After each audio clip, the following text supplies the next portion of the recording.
Hi hello ನಮಸ್ಕಾರ good evening welcome back to K S Guruji. ಸ್ನೇಹಿತರೆ, police constable mentorship ಪ್ರೋಗ್ರಾಮ್ನ ಮೊದಲ 2 class ಈಗಾಗಲೇ ನಾವು ನಮ್ಮ ಟೆಲಿಗ್ರಾಮ್ ಚಾನಲ್ಲು ಜೊತೆಗೆ ವಾಟ್ಸಪ್ಪಲ್ಲಿ ಅಪ್ಲೋಡ್ ಮಾಡಿದ್ದೀವಿ. ಇದು 3ನೇ ಕ್ಲಾಸ್ ಆಗಿರುತ್ತೆ. ಈ ಕ್ಲಾಸಲ್ಲಿ previous year questions analysis police constable ಪರೀಕ್ಷೆ ಆಗಸ್ಟ್ 2021 ಕಂಡಕ್ಟ್ ಆಗಿತ್ತು. ಸೊ ಆ ಪ್ರಶ್ನೆ ಪತ್ರಿಕೆಯಿಂದ ಕರೆಂಟ್ ಅಫೇರ್ಸ್ ಕ್ವೆಶನ್ಸ್ ಎಷ್ಟಿತ್ತು ಅದನ್ನು ತೆಗೆದುಕೊಂಡು ಅನಲೈಸ್ ಮಾಡಿಕೊಂಡು ಈ ಕ್ಲಾಸಲ್ಲಿ ಮುಂದಿನ ಎಕ್ಸಾಮಲ್ಲಿ ಹೇಗೆ ನಾವು ಕರೆಂಟ್ ಅಫೇರ್ಸ್ನ ಪ್ರಿಪೇರ್ ಆಗಬೇಕು, ಸೊ ಇದನ್ನು ವಿಸ್ತೃತವಾಗಿ ಡಿಸ್ಕಸ್ ಮಾಡೋಣ. ಅನಾಲಿಸಿಸ್ ಅಂತ ಹೇಳಿದೆ ನೆನಪಿರಲಿ, ಬರೀ ಡಿಸ್ಕಷನ್ ಅಲ್ಲ. ನಾನು ಪ್ರಶ್ನೆ ಹೇಳ್ತೀನಿ, ಅದಕ್ಕೆ ಉತ್ತರ ಹೇಳೋದು, ನೆಕ್ಸ್ಟ್ ಕ್ವೆಶನ್ಗೆ ಹೋಗೋದು, ಈ ಥರ ಆಗಲ್ಲ. ಅನಾಲಿಸಿಸ್ ಅಂದರೆ ಪ್ರಶ್ನೆನ ಯಾವ ಸೆಕ್ಷನ್ ಅಥವಾ ಯಾವ ಸಬ್ ಸೆಕ್ಷನಿಂದ ಎಕ್ಸಾಮಿನರ್ ಕೇಳಿದ್ದಾನೆ, ಯಾವುದ್ರ ಮೇಲೆ ಜಾಸ್ತಿ ಫೋಕಸ್ ಕೊಟ್ಟಿದ್ದಾರೆ. ಫಾರ್ ಎಕ್ಸಾಂಪಲ್, ಇವಾಗ ಕರೆಂಟ್ ಅಫೇರ್ಸ್ ಅಂದರೆ ಒಂದು ದೊಡ್ಡ ಟರ್ಮು. ಅದರಲ್ಲಿ ಅವಾರ್ಡ್ಸ್ ಬರುತ್ತೆ, ಇಂಪಾರ್ಟೆಂಟ್ ಈವೆಂಟ್ಸ್ ಬರುತ್ತೆ, ಇಂಪಾರ್ಟೆಂಟ್ ದಿನಗಳು ಬರುತ್ತೆ, ಥೀಮ್ಸ್ ಬರುತ್ತೆ, ಅದಾದಮೇಲೆ ಸ್ಕೀಮ್ಸ್ ಬರುತ್ತೆ. ಸೊ ಈ ಥರ ಹಲವಾರು ಸಬ್ಸೆಕ್ಷನ್ಸ್ ಇರುತ್ತೆ. ಎಕ್ಸಾಮಿನರ್ಗೆ ಪರ್ಟಿಕ್ಯುಲರ್ಲಿ ಯಾವ ಸೆಕ್ಷನ್ ಮೇಲೆ ಫೋಕಸ್ ಮಾಡಬೇಕು ಅನಿಸುತ್ತೆ, ಸೊ ಆ ಸೆಕ್ಷನ್ನ ನಾವು ಹೇಗೆ ಓದಬೇಕು, ಸೊ ಈ ಥರ ಎಲ್ಲ ಮಾಡೋದ್ರಿಂದ ಅಲ್ಟಿಮೇಟ್ಲಿ ನಮ್ಮ ಸ್ಕೋರು ಹೇಗೆ ಇಂಪ್ರೂವ್ ಮಾಡ್ಕೋಬೋದು, ಇದನ್ನು ಈ ಥರ ಅನಾಲಿಸಿಸ್ ಮುಖಾಂತರ ನಾವು ಅರ್ಥ ಮಾಡ್ಕೋಬೇಕಾಗುತ್ತೆ. ಅದಕ್ಕಿಂತ ಮುಂಚೆ ನೀವು ನಮ್ಮ ಪ್ಲ್ಯಾಟ್ಫಾರ್ಮ್ಗೆ ಮೊದಲನೇ ಬಾರಿ ವಿಸಿಟ್ ಮಾಡ್ತಾ ಇದ್ದರೆ ದಯವಿಟ್ಟು K S Guruji official Telegram channel join ಆಗಿ, ಜೊತೆಗೆ ಯೂಟ್ಯೂಬಲ್ಲಿ ಕೂಡ ಸಬ್ಸ್ಕ್ರೈಬ್ ಮಾಡಿಕೊಂಡು ಬೆಲ್ ಐಕಾನ್ ಪ್ರೆಸ್ ಮಾಡಿ. ಸೊ ಇಲ್ಲಿ ಏನು 2021 ಆಗಸ್ಟಲ್ಲಿ ಎಕ್ಸಾಮ್ ನಡೆದಿತ್ತು. ಟೋಟಲಿ 39 ಕರೆಂಟ್ ಅಫೇರ್ಸ್ ಮತ್ತು ಬೇಸಿಕ್ ಜಿ ಕೆಯಿಂದ ಪ್ರಶ್ನೆಗಳಿದ್ದು. ನೆನಪಿರಲಿ, ಔಟ್ ಆಫ್ 100 ಪ್ರಶ್ನೆಗಳಲ್ಲಿ 39 ಕ್ವಶನ್ಸ್ ನಿಮ್ಗೆ ಇಲ್ಲೇ ಬರುತ್ತೆ. ಅಂದರೆ ರಫ್ಲಿ 40%. ಇನ್ನು ಟಫೆಸ್ಟ್ ಅಂದ್ರೂ ಯಾವುದೋ ಒಂದು ಜಿಲ್ಲೆಯಲ್ಲಿ 75ವರೆಗೂ ಕಟ್ ಆಫ್ ಹೋಗಿತ್ತು. 75 ಸ್ಕೋರಲ್ಲಿ ನೀವು 40 ಇಲ್ಲೇ ಮಾಡಿಬಿಟ್ರೆ ಮಿಕ್ಕಿದ 35 ನೀವು ಮೆಂಟಲ್ ಎಬಿಲಿಟಿಯಿಂದ ಒಂದು 20, ಪಾಲಿಟಿಯಿಂದ ಒಂದು 15 ಮಾಡಿಬಿಟ್ರೆ ಪಾಸ್ ಆಗೋಗ್ಬಿಡ್ತೀರ. ಸೊ ಈ ಥರ ಸ್ಟ್ರಾಟಜಿಕ್ ಪ್ಲಾನಿಂಗ್ ಬೇಕಾಗುತ್ತೆ. ಯಾವುದೇ ಎಕ್ಸಾಮ್ ಆಗಿರಲಿ ಸುಮ್ಮನೆ ಓದೋದಲ್ಲ. ಸಬ್ಜೆಕ್ಟ್ಸ್ ಇರುತ್ತೆ, ಬುಕ್ಸ್ ಇರುತ್ತೆ, ಪ್ರೀವಿಯಸ್ ಇಯರ್ ಕ್ವಶನ್ ಪೇಪರ್ಸ್ ಇರುತ್ತೆ, ತಗೊಂಡು ಒಂದಾದ್ಮೇಲೆ ಒಂದು ಓದೋ ಅವಶ್ಯಕತೆ ಇಲ್ಲ. Planning is very very important. ಅದರೊಳಗೂ ಸ್ಟ್ರಾಟಜಿಕ್ ಪ್ಲ್ಯಾನಿಂಗ್, ಯಾವ ಸೆಕ್ಷನ್ ಮೇಲೆ ಜಾಸ್ತಿ ನಾವು ಫೋಕಸ್ ಮಾಡಬೇಕು, ಸೊ ಎಲ್ಲಿ ಜಾಸ್ತಿ ಕ್ವೆಶನ್ಸ್ ಕೇಳೋಂಥ ಚಾನ್ಸಸ್ ಇದೆ, ಇದನ್ನು ಸಮಾಧಾನವಾಗಿ ಕೂತ್ಕೊಂಡು ನೀವು ಫಸ್ಟ್ ಅನಲೈಸ್ ಮಾಡಿ. ಅನಲೈಸ್ ಮಾಡೋದ್ರಲ್ಲಿ ಒಂದು ವಾರ ಆದರೂ ಪರವಾಗಿಲ್ಲ. ಒಂದು ಸಲ ನಿಮಗೆ ಅದು ಪಕ್ಕ ಆದರೆ, ನೀವು ಏನು ಮಾಡ್ತಾಯಿದ್ದೀರ ಅಂತ ಕ್ಲಾರಿಟಿ ಇದ್ದರೆ ಡೆಫಿನೆಟ್ಲಿ ನಿಮ್ಮ ಹಾದಿ ಸುಗಮ ಆಗುತ್ತೆ. ಸೊ ಈ ಕ್ಲಾಸಲ್ಲಿ ಅದು ಮಾಡೋಣ. ಕರೆಂಟ್ ಅಫೇರ್ಸು ಮತ್ತು ಬೇಸಿಕ್ ಜಿ ಕೆ ಮೇಲೆ ಲಾಸ್ಟ್ ಇಯರು 39 ಕ್ವೆಶನ್ಸ್, 39 ಪ್ರಶ್ನೆಗಳು ಕೇಳಿದರು. ಅದರಲ್ಲಿ ನಾನು ಫರ್ದರ್ ಕ್ಯಾಟಗರೈಸ್ ಮಾಡಿದಾಗ ಜನರಲ್ ಆಗಿ ಕೇಳಿರುವಂಥದ್ದು 6 ಇತ್ತು, ಸ್ಪೋರ್ಟ್ಸ್ ಮೇಲೆ 5, ಟೆಕ್ನಾಲಜಿ ಕಂಪ್ಯೂಟರ್ಸ್ ಮೇಲೆ 5 ಇತ್ತು, ಅವಾರ್ಡ್ಸ್ ಮೇಲೆ 1 ಇತ್ತು, ಇಂಪಾರ್ಟೆಂಟ್ ಪರ್ಸನ್ಸ್ ಇನ್ ನ್ಯೂಸ್ ಮೇಲೆ 3 ಇತ್ತು, ಪ್ಲೇಸಸ್ ಇನ್ ನ್ಯೂಸ್ ಮೇಲೆ 1 ಇತ್ತು, ಸ್ಟೇಟ್ ಜಿ ಕೆ ಮೇಲೆ 5 ಇತ್ತು, ಸ್ಟೇಟ್ ಅಗ್ರಿಕಲ್ಚರ್ ಮೇಲೆ 3 ಇತ್ತು, ಇಂಪಾರ್ಟೆಂಟ್ ಕಮಿಟೀಸ್ ಮೇಲೆ 1 ಇತ್ತು, ಆ್ಯಂಡ್ ಇಂಪಾರ್ಟೆಂಟ್ ಇನ್ಸ್ಟಿಟ್ಯೂಷನ್ಸ್ ಮತ್ತು ಅದರ ಹೆಡ್ ಕ್ವಾರ್ಟರ್ಸ್ ಇದ್ರ ಮೇಲೆ 4 ಪ್ರಶ್ನೆಗಳನ್ನ ಕೇಳಲಾಗಿತ್ತು. ಇದಾದಮೇಲೆ ಹೆಲ್ತ್ ಆ್ಯಂಡ್ ಡಿಸೀಸಸ್ ಮೇಲೆ 2 ಕ್ವೆಶನ್ಸ್ ಇತ್ತು, ಜೊತೆಗೆ ಇಂಪಾರ್ಟೆಂಟ್ ಫೆಸ್ಟಿವಲ್ಸ್ ಮೇಲೆ 3 ಪ್ರಶ್ನೆಗಳಿದ್ದವು. ಸೊ ಈ ಎಕ್ಸಸೈಸ್ ಯಾವ ಥರ ಮಾಡೋಣ ಅಂದರೆ, ನಾನು 39 ಪ್ರಶ್ನೆಗಳನ್ನ ಇಲ್ಲಿ ಕೇಳ್ತೀನಿ. ಸೊ ನೀವು ನಿಮ್ಮ ಕೆಲಸ ಏನು, ಪಾಸ್ ಮಾಡಿ ನಿಮ್ಗೇನು ಅನಿಸುತ್ತೋ, ನಾನು ಆನ್ಸರ್ ಹೇಳೋ ಮುಂಚೆನೇ ಅದಕ್ಕೆ ಸರಿಯಾದ ಉತ್ತರ ನಿಮ್ಗೆ ಯಾವ್ದು ಅನಿಸುತ್ತೋ ಕೆಳಗಡೆ ಕಮೆಂಟ್ ಸೆಕ್ಷನಲ್ಲಿ ತಿಳಿಸ್ಬೇಕು. ಸೊ ಈ ಥರ ಇಂಟ್ರಾಕ್ಟಿವ್ ಆಗಿರಬೇಕು. ಈ ಥರ ಮಾಡೋದ್ರಿಂದ 2 ಬೆನಿಫಿಟ್ ಇದೆ. ಮೊದಲನೇದಾಗಿ, ನಾನು ಇದರಲ್ಲಿ ಈ 39 ಕ್ವೆಶನ್ಸಲ್ಲಿ ಸುಮಾರು 20 ಕ್ವೆಶನ್ಸ್ಗೆ, ನಿಯರ್ಲಿ 20 ಕ್ವೆಶನ್ಸ್ಗೆ ಕರೆಕ್ಟಾಗಿ ಆನ್ಸರ್ ಗೊತ್ತಿಲ್ಲದೇ ಇದ್ದರೂ ಸಹ ಎಲಿಮಿನೇಷನ್ ಟೆಕ್ನಿಕ್, ರಾಂಗ್ ಆನ್ಸರ್ ಯಾವುದು ಅಂತ ಐಡೆಂಟಿಫೈ ಮಾಡೋದರ ಮುಖಾಂತರ ರೈಟ್ ಆನ್ಸರ್ನ ಹುಡುಕುವಂಥ ಪ್ರಯತ್ನ ಮಾಡ್ಬೋದು. ಅದು ಹೇಗೆ ಅಂತ ತೋರಿಸ್ಕೊಡ್ತೀನಿ ನಿಯರ್ಲಿ 20 ಕ್ವೆಶನ್ಸಲ್ಲಿ. ಇದ್ರ ಜೊತೆಗೆ ನೀವು ಕಮೆಂಟ್ ಸೆಕ್ಷನಲ್ಲಿ ಆನ್ಸರ್ ಆಗಿದಾಗ, ಸಪೋಸ್, ಯೂಶ್ವಲಿ ಆಗಲ್ಲ, ಬಟ್ ಸಪೋಸ್ ಹಿಂದೆ ಕೇಳಿದಂಥ ಪ್ರಶ್ನೆಗಳು ರಿಪೀಟ್ ಆದರೆ ವಿದೌಟ್ ಎನಿ ಟೆನ್ಷನ್ ನೀವು ಅದನ್ನು ಕರೆಕ್ಟಾಗಿ ಮಾರ್ಕ್ ಮಾಡಿಬರ್ಬೋದು. To be on safer side, ನೀವು ಏನೊಂದು 30 ನಿಮಿಷ 45 ನಿಮಿಷ ಈ ವಿಡಿಯೋ ನೋಡೋಕ್ಕೆ ಸ್ಪೆಂಡ್ ಮಾಡ್ತಾ ಇದ್ದೀರಾ, ಅದು ಪ್ರೊಡಕ್ಟಿವ್ ಆಗಿರಬೇಕು ಅಂದರೆ ಈ ಥರ ಇಂಟ್ರಾಕ್ಟಿವ್ ಆಗಿರಲಿ. ನಾನು ಪ್ರಶ್ನೆ ಕೇಳಿದಾಗ ಕೆಳಗಡೆ ಕಮೆಂಟ್ ಸೆಕ್ಷನಲ್ಲಿ ನಿಮಗೆ ಯಾವ್ದು ಸರಿ ಅನಿಸುತ್ತೋ ನಿಮ್ಮ ಅಂದಾಜಿನ ಪ್ರಕಾರ ಅಥವಾ ನಿಮ್ಮ ನಾಲೆಜ್ ಪ್ರಕಾರ ರೈಟ್ ಆನ್ಸರ್ನ ಕಮೆಂಟ್ ಮಾಡಿ. So let's begin. ಜನರಲ್ ಆಗಿ 6 ಕ್ವೆಶನ್ ಇತ್ತು ಅಂತ ಹೇಳಿದೆ. ಜನರಲ್ ಅಂದರೆ ಏನು? ನ್ಯೂಸ್ ಪೇಪರಲ್ಲಿ ಬಂದಿರುತ್ತಲ್ಲ, ಕರ್ನಾಟಕದ ಮೊದಲ ಉಕ್ಕಿನ ಕಾರ್ಖಾನೆ ಅಥವಾ ಮೊದಲ ಟ್ರೈನ್ ಯಾವ ಥರ ಎಲ್ಲಿಂದ ಎಲ್ಲಿಗೆ ಶುರುವಾಯಿತು, ಸೊ ಈ ಥರ ಸೆಕ್ಷನ್ಸ್ನ ಅಥವಾ ಈ ಥರ ಟಾಪಿಕ್ಸ್ನ ಜನರಲ್ ಅಂತ ಕರೆಯೋಣ. ಮೊದಲನೇ ಪ್ರಶ್ನೆ ಈ ಥರ ಇತ್ತು: ಕರ್ನಾಟಕದಲ್ಲಿ ಮೊದಲ ಬಾರಿಗೆ ವಿಸ್ಟಾಡೋಮ್ ಕೋಚ್ಗಳನ್ನು ಯಾವ ಮಾರ್ಗದಲ್ಲಿ ನಡೆಸಲಾಯಿತು? ಸೊ ನಿಮ್ಗೆ ಹೇಳಬೇಕು ಅಂದರೆ, ಜುಲೈ 2021ರಲ್ಲಿ ಹಿಂದೂಲ್ಲೂ ಬಂದಿತ್ತು, ಪ್ರಜಾವಾಣಿಯಲ್ಲೂ ಬಂದಿತ್ತು ಈ ಆರ್ಟಿಕಲ್. ಸೊ ಅದಕ್ಕೆ ನಾನು ಹೇಳೋದು, ನೀವು ನೋಟ್ಸ್ ಓದಿ, ಕರೆಂಟ್ ಅಫೇರ್ಸ್ ಮ್ಯಾಗ್ಝಿನ್ ಓದಿ, ಬೇಡ ಅನ್ನಲ್ಲ. ಬಟ್ ಎವ್ರಿ ಡೇ, ಪ್ರತಿದಿನ ನೀವು ಸ್ವಂತ ಪ್ರಜಾವಾಣಿ ಮತ್ತು ದ ಹಿಂದೂ ನ್ಯೂಸ್ ಪೇಪರ್ ಏನು ಮಾಡ್ತೀರಾ, ಅದಕ್ಕೆ ಸರಿಸಾಟಿ ಯಾವುದೂ ಆಗಲ್ಲ. ಮ್ಯಾಗ್ಝಿನ್ಸ್ ಬೇಡವಾ? ಬೇಕು. ವೀಕ್ಲಿ ಮ್ಯಾಗ್ಝಿನ್ ಆದರೂ ಇರಲಿ, ಮಂತ್ಲಿ ಮ್ಯಾಗ್ಝಿನ್ ಆದರೂ ಇರಲಿ. ಬಟ್ ಆ ಮ್ಯಾಗ್ಝಿನ್ಸ್ ರೋಲ್ ಅಥವಾ ಫಂಕ್ಷನ್ ಏನಾಗಿರಬೇಕು ಅಂದರೆ, ಅಕಸ್ಮಾತ್ ನೀವು ಪ್ರತಿನಿತ್ಯ ಓದುವಂತಹ ದಿನಪತ್ರಿಕೆಗಳಲ್ಲಿ ಏನಾದರೂ ಮಿಸ್ ಆಗಿದ್ದರೆ ಅದನ್ನು ಅಪ್ಡೇಟ್ ಮಾಡೋ ಸಲುವಾಗಿ ಆ ಮ್ಯಾಗ್ಝಿನ್ಸ್ ಇರಬೇಕು. ಬದಲಾಗಿ ನೀವು ನ್ಯೂಸ್ ಪೇಪರು ಅಥವಾ ಕರೆಂಟ್ ಅಫೇರ್ಸ್ ಸ್ವಂತ ಓದೋದು ಬಿಟ್ಟು ಅದ್ರ ಮೇಲೆ ಕಂಪ್ಲೀಟ್ಲಿ ಬ್ಲೈಂಡ್ಲಿ ರಿಲೇ ಆಗೋದು ಬೇಡ. ಸೊ ಹಾಗಾಗಿ ನೀವು ಅಕಸ್ಮಾತ್ ನ್ಯೂಸ್ ಪೇಪರ್ ಓದಿದರೆ ರೆಗ್ಯುಲರ್ಲಿ, ಇದೊಂದು ನ್ಯೂಸು ಏನು ಫ್ರಂಟ್ ಪೇಜಲ್ಲೇ ಬಂದಿತ್ತು. ಸೊ ಇದರ ಅಡ್ವಾಂಟೇಜ್ ಏನಂದರೆ, ನ್ಯೂಸ್ ಪೇಪರ್ ಓದೋದು ಇನ್ನೊಂದು ಅಡ್ವಾಂಟೇಜು ಪಿಕ್ಚರ್ ಮೆಮರಿ ಅಂತ ಕರಿತೀವಿ. ಇನ್ನು ಸುಮ್ಮನೆ ವರ್ಡ್ಸ್ ನೋಡಿಕೊಂಡು ಕರೆಂಟ್ ಅಫೇರ್ಸ್ ಓದೋದಕ್ಕಿಂತ ವಿಸ್ಟಾಡೋಮ್ ಕೋಚ್ ಅಂದರೆ ನೀವು ನಿಮ್ಮ ಕಣ್ಣು ಮುಂದೆ ಇಮೇಜ್ ಬಂದಿರುತ್ತೆ. ಪ್ರಜಾವಾಣಿಯಲ್ಲಿ ಫ್ರಂಟ್ ಪೇಜಲ್ಲಿ ಇಮೇಜ್ ಕೊಟ್ಟು ಕೆಳಗಡೆ ವಿಸ್ಟಾಡೋಮ್ ಕೋಚ್ ಆರಂಭ ಮಾಡಲಾಯಿತು ಅಂತ ಕೊಟ್ಟಿರ್ತಾರೆ. ಸೊ ಅಕಸ್ಮಾತ್ ಆ ಊರು ಮರ್ತಿದ್ರು ಇಮೇಜ್ ನಿಮಗೆ ತಕ್ಷಣ ನೆನಪು ಬರುತ್ತೆ ಎಕ್ಸಾಮಿನೇಷನ್ ಹಾಲಲ್ಲಿ. ಸೊ ಅದರ ಬೇಸಿಸ್ ಮೇಲೆ ನೀವು ಆಬ್ವಿಯಸ್ಲಿ ಮತ್ತೆ ಸ್ವಲ್ಪ ಯೋಚನೆ ಮಾಡಿದ್ರೆ ರೈಟ್ ಆನ್ಸರ್ ನಿಮ್ಗೆ ಬಂದೇ ಬರುತ್ತೆ. ಸಬ್ಕಾನ್ಷಿಯಸ್ ಮೈಂಡಲ್ಲಿ ಇರುತ್ತೆ ಅದು. ಸೊ ಹಾಗಾಗಿ ಪಿಕ್ಚರ್ ಮೆಮರಿ ಅಂತ ಪದೇ ಪದೇ ಕರಿತೀವಲ್ಲ, ಅದು ಇಲ್ಲಿ ಹೆಲ್ಪ್ ಆಗುತ್ತೆ. ಸೊ ಇದಕ್ಕೆ ಕರ್ನಾಟಕದಲ್ಲಿ ಮೊದಲ ಬಾರಿಗೆ ವಿಸ್ಟಾಡೋಮ್ ಕೋಚ್ಗಳನ್ನು ಯಾವ ಮಾರ್ಗದಲ್ಲಿ ನಡೆಸಲಾಯಿತು? ರೈಟ್ ಆನ್ಸರ್ನ ಕಮೆಂಟ್ ಮಾಡಿ. ಇದಕ್ಕೆ ಸರಿಯಾದ ಉತ್ತರ ಯಶವಂತಪುರ ಮತ್ತು ಮಂಗಳೂರು. ಇಲ್ಲಿ ಟಿಪ್ಸ್ ಆ್ಯಂಡ್ ಟ್ರಿಕ್ಸ್ ಏನು ಅಥವಾ ಎಲಿಮಿನೇಷನ್ ಟೆಕ್ನಿಕ್ ಅಪ್ಲೈ ಮಾಡೋಕ್ಕಾಗಲ್ಲ. Straightforward question, simple G K, ಎಕ್ಸಾಮಲ್ಲಿ ಕೇಳಲೇಬಹುದಂತಹ ಒಂದು ಇಶ್ಯೂ ಆಗಿತ್ತಿದ್ದು. ಸೊ ಡೈರೆಕ್ಟಾಗಿ ಆರ್ಟಿಕಲ್ ಓದಿದರೆ ಮಾತ್ರ ಈ ಒಂದು ಪ್ರಶ್ನೆಗೆ ಸರಿಯಾದ ಉತ್ತರ ಕೊಡಲಿಕ್ಕಾಗ್ತಿತ್ತು. ನೆಕ್ಸ್ಟ್ ಕ್ವಶನ್ನು, ಸರಕು ಮತ್ತು ಸೇವಾ ತೆರಿಗೆ ಇದನ್ನು ಭಾರತದ ಯಾವ ಸಂಸ್ಥೆಯು ನಿರ್ಧರಿಸುತ್ತದೆ?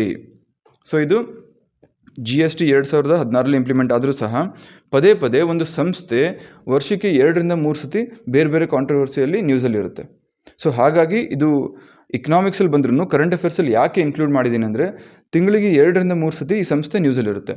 ಸೊ ಹಾಗಾಗಿ ನಾನು ಅದನ್ನು ಕರೆಂಟ್ ಅಫೇರ್ಸಲ್ಲಿ ಇನ್ಕ್ಲೂಡ್ ಮಾಡಿದ್ದೀನಿ. ಇದರಲ್ಲಿ ನೋಡಿ, ಸರಕು ಮತ್ತು ಸೇವಾ ತೆರಿಗೆ ಟ್ಯಾಕ್ಸೇಷನ್ ರಿಲೇಟೆಡ್ ಅಲ್ವಾ, ತೆರಿಗೆ ರಿಲೇಟೆಡ್. ಸೊ ತೆರಿಗೆ ರಿಲೇಟೆಡ್ ಬಂದರೆ ನೀತಿ ಆಯೋಗದ ಕೆಲಸ ಏನಿರುತ್ತೆ? ಪ್ಲಾನಿಂಗ್ ಕಮಿಷನ್ ಆದಮೇಲೆ ನೀತಿ ಆಯೋಗನ ಎಸ್ಟಾಬ್ಲಿಷ್ ಮಾಡಿದ್ರು. ಅದರ ಉದ್ದೇಶ ಸೆಂಟರ್ ಮತ್ತು ಸ್ಟೇಟ್ ಗೌರ್ಮೆಂಟ್ಗಳ ಮಧ್ಯೆ ಒಂದು ಕೋಆಪ್ರೇಷನ್ ಇನಿಷಿಯೇಟ್ ಮಾಡಲಿಕ್ಕೆ. ಸೊ ಟ್ಯಾಕ್ಸ್ ರಿಲೇಟೆಡ್ ಅಥವಾ ತೆರಿಗೆ ಸಂಬಂಧಪಟ್ಟಂತೆ ನೀತಿ ಆಯೋಗದ ಕೆಲಸ ಏನೂ ಇರಲ್ಲ. ಹಾಗಾಗಿ ಬಿ ಎಲಿಮಿನೇಟ್ ಮಾಡಿದೆ. ಉಳಿದಿರೋ ಆಪ್ಷನ್ನು RBI, GST ಮಂಡಳಿ ಮತ್ತು GST ನೆಟ್ವರ್ಕ್. GST ಮಂಡಳಿ ಕೇಳಿರ್ತೀರಾ, RBI ಕೇಳಿರ್ತೀರಾ. GST ನೆಟ್ವರ್ಕ್ ನೀವು ಎಲ್ಲಾದರೂ ಕೇಳಿರ್ತೀರಾ? ಆಬ್ವಿಯಸ್ಲಿ ಇಲ್ಲ.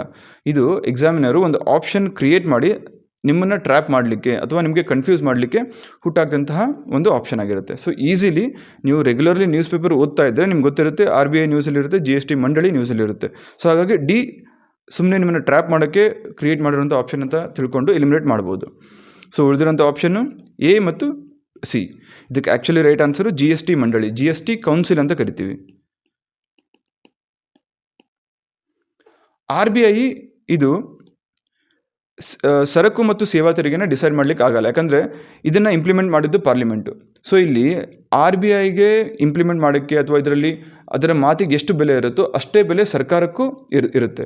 ಸೊ ಹಾಗಾಗಿ RBI ಮತ್ತು ಸರ್ಕಾರದ ಮಧ್ಯೆ ಒಂದು ಒಪ್ಪಂದದ ಥರ ಈ ಮಂಡಳಿಯನ್ನು ಎಸ್ಟಾಬ್ಲಿಷ್ ಮಾಡಿದ್ರು. ಇದು ಕಾನ್ಸ್ಟಿಟ್ಯೂಷನಲ್ ಬಾಡಿ, ಸಾಂವಿಧಾನಿಕ ಸಂಸ್ಥೆ.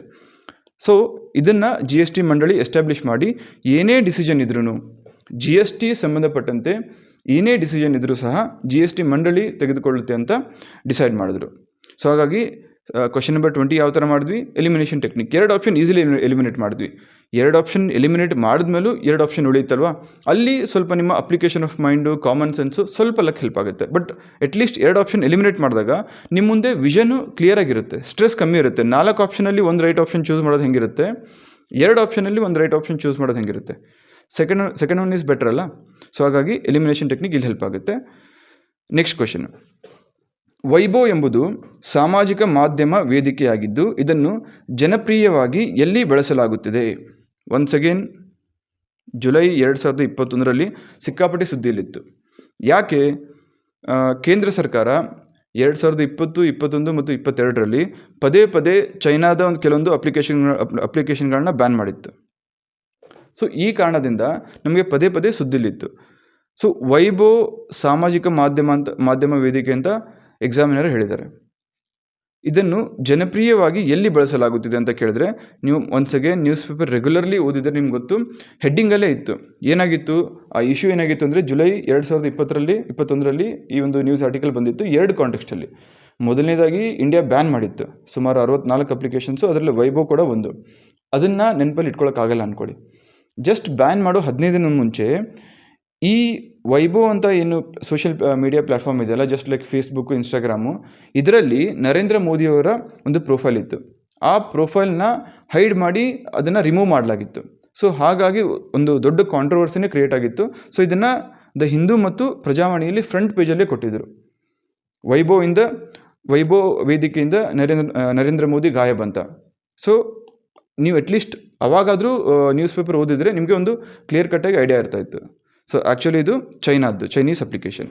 ಸೊ ವೈಭವ್ ಎಂಬುದು ಸಾಮಾಜಿಕ ಮಾಧ್ಯಮ ವೇದಿಕೆ. ಇದು ಜನಪ್ರಿಯವಾಗಿದ್ದು ಯಾವ ದೇಶದಲ್ಲಿ ಅಂದರೆ ಚೈನಾದಲ್ಲಿ. ಸೊ 2 ಕಾಂಟೆಕ್ಸ್ಟಲ್ಲಿ, ಒಂದು ಇಂಡಿಯಾ ಬ್ಯಾನ್ ಮಾಡಿದ್ದಾಯಿತು, ಇನ್ನೊಂದು ಈ ಒಂದು ಪ್ಲ್ಯಾಟ್ಫಾರ್ಮಿಂದ ನರೇಂದ್ರ ಮೋದಿಯವರ ಪ್ರೊಫೈಲ್ನ ರಿಮೂವ್ ಮಾಡಿದರು. ಸೊ ಹಾಗಾಗಿ 2 ಕಾಂಟೆಕ್ಸ್ಟಲ್ಲಿ ನಿಮ್ಗೆ ಗೊತ್ತಾಗುತ್ತೆ. ಒನ್ಸ್ ಅಗೇನ್ ಎಲಿಮಿನೇಷನ್ ಟೆಕ್ನಿಕ್ ಮಾಡಿ ಈ ಥರ ಸೋಷಿಯಲ್ ಮೀಡಿಯಾ ಪ್ಲ್ಯಾಟ್ಫಾರ್ಮ್ ಬಂದಾಗ ಯೂಶ್ವಲಿ ಥೈಲ್ಯಾಂಡ್ ಮತ್ತು ಜಪಾನು ಹೆಸರು ಬರಲ್ಲ. ಜಪನೀಸ್ ಅಪ್ಲಿಕೇಶನು, ಥೈಲ್ಯಾಂಡ್ ಅಪ್ಲಿಕೇಶನು ಎಲ್ಲಾದರೂ ಕೇಳಿದ್ದೀರಾ?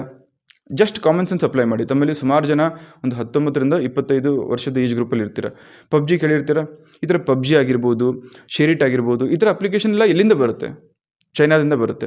ಸೊ ಹಾಗಾಗಿಯೇ ಸರ್ಕಾರ ಪದೇ ಪದೇ ಚೈನೀಸ್ ಅಪ್ಲಿಕೇಶನ್ನು ಅದನ್ನು ಯೂಸ್ ಮಾಡಬೇಡಿ, ಅಲ್ಲಿ ಸೆಕ್ಯೂರಿಟಿ ಇರಲ್ಲ, ನಿಮ್ಮ ಇಂಪಾರ್ಟೆಂಟ್ ಪ್ರೈವೇಟ್ ಡೇಟಾ ಆಗಿರ್ಬೋದು ಅಥವಾ ಸೆಕ್ಯೂರಿಟಿ ಆಗಿರ್ಬೋದು ಅಲ್ಲಿ ಬ್ರೀಚ್ ಆಗುತ್ತೆ, ವೈಲೇಟ್ ಆಗುತ್ತೆ, ಹಾಗಾಗಿ ಅದನ್ನು ಡೌನ್ಲೋಡ್ ಮಾಡ್ಕೋಬೇಡಿ ಅಂತ ಹೇಳ್ಬಿಟ್ಟು ಪ್ಲೇಸ್ಟೋರಿಂದ ತೆಗಿತಾ ಇರುತ್ತೆ. ಸೊ ವೆಬ್ ಅಪ್ಲಿಕೇಶನ್ ಬಂದಾಗ, ಮೊಬೈಲ್ ಅಪ್ಲಿಕೇಶನ್ ಆಗಲಿ, ವೆಬ್ ಅಪ್ಲಿಕೇಶನ್ ಆಗಲಿ, ಯೂಶ್ವಲಿ ಥೈಲ್ಯಾಂಡು, ಜಪಾನ್ ಹೆಸರು ನೀವು ಕೇಳಿರಲ್ಲ. ದಕ್ಷಿಣ ಕೊರಿಯಾ ಅಂದರೆ ಸೌತ್ ಕೊರಿಯಾ ಯೂಶ್ವಲಿ ಏನೇ ಮಾಡಿದ್ರು ಲೀಗಲಾಗಿ ಮಾಡುತ್ತೆ. ಅಲ್ಲಿ ಇಲ್ಲಿಗಲ್ ಆ್ಯಪ್ಸು, ವೈರಸ್ಸು ಅಥವಾ ಸ್ಪೈವೇರ್ ಮಾಡೋದು ಈ ಥರ ಕಮ್ಮಿ ಇರುತ್ತೆ. ಸೊ ಇಲ್ಲಿ ಇರೋದ್ರಲ್ಲಿ ನಮಗೆ ಮೋಸ್ಟ್ ಪ್ರೊಬೆಬಲ್ ಆಪ್ಷನ್ ಯಾವುದು ಅನಿಸುತ್ತೆ? ಚೈನಾ. ಸೊ ಹಾಗಾಗಿ ಈ ಥರ ಎಲಿಮಿನೇಷನ್ ಟೆಕ್ನಿಕ್ ಆಧಾರದ ಮೇಲೂ ಸಹ ನೀವು ಒಂದು ಅಂದಾಜು ಗೆಸ್ಸು, ಅದ್ರ ಬೇಸಿಸ್ ಮೇಲೆ ನೀವು ಚೈನಾ ಅಂತ ಮಾರ್ಕ್ ಮಾಡ್ಬೋದು. ಇನ್ನೊಂದು ವಿಚಾರ, ಎಲಿಮಿನೇಷನ್ ಟೆಕ್ನಿಕ್ ಅಂದಾಗ ನನಗೇನೂ ಗೊತ್ತಿಲ್ಲದೇ ನಾನು ಎಲಿಮಿನೇಟ್ ಮಾಡೋಕ್ಕಾಗಲ್ಲ. ಆ ಟೆಕ್ನಿಕ್ ನಿಮ್ಗೆ ಅಪ್ಲೈ ಆಗಬೇಕು ಅಂದರೆ ಮೊದಲು ಶಿಸ್ತಿನಿಂದ ಕನ್ಸಿಸ್ಟೆಂಟಾಗಿ ನೀವು ಎವ್ರಿ ಡೇ ಓದಿರಬೇಕಾಗುತ್ತೆ. ಎಕ್ಸಾಮಿನೇಷನ್ಗಿಂತ ಒಂದು ಅಟ್ಲೀಸ್ಟ್ 6ರಿಂದ 7 ತಿಂಗಳು ಹಿಂದೆ. So 6 to 7 months current affairs ನೀವು ರೆಗ್ಯುಲರ್ಲಿ ನ್ಯೂಸ್ ಪೇಪರ್ ಡೈಲಿ ಒಂದು ½ an hour ಸ್ಪೆಂಡ್ ಮಾಡಿದ್ರೆ ಸಾಕು. ಅದನ್ನೇ ಹಿಡ್ಕೊಂಡು ದಿನಪೂರ್ತಿ ನ್ಯೂಸ್ ಪೇಪರೇ ಓದಿ ಅಂತ ಹೇಳ್ತಾ ಇಲ್ಲ. ಬಟ್ ಅಟ್ಲೀಸ್ಟ್ ½ an hour, ಒಂದು 15 ನಿಮಿಷ ಪ್ರಜಾವಾಣಿಗೆ, ಒಂದು 15 ನಿಮಿಷ ದ ಹಿಂದೂಗೆ.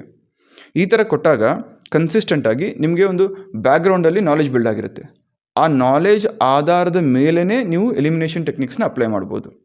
ಅದರ ಬದಲಾಗಿ ಏನೂ ಗೊತ್ತಿಲ್ಲ, ನಾನು ಓದೇನೂ ಇಲ್ಲ, ನಾನು ಓದೋದೇ ಇಲ್ಲ, ಬಟ್ ಡೈರೆಕ್ಟಾಗಿ ಎಕ್ಸಾಮ್ ಹಾಲಲ್ಲಿ ಕೂತ್ಕೊಂಡು ಎಲಿಮಿನೇಷನ್ ಟೆಕ್ನಿಕ್ ಅಪ್ಲೈ ಮಾಡಿ ಸ್ಕೋರ್ ಚೆನ್ನಾಗಿ ಮಾಡ್ತೀನಿ ಅಂದರೆ ಶುದ್ಧ ಸುಳ್ಳು, ಆಗಲ್ಲ, ಇಂಪಾಸಿಬಲ್. ಸೊ ಫಸ್ಟು ಬೇಸಿಸ್ ಏನಪ್ಪ? ಹಾರ್ಡ್ ವರ್ಕ್ ಬೇಕೇ ಬೇಕು.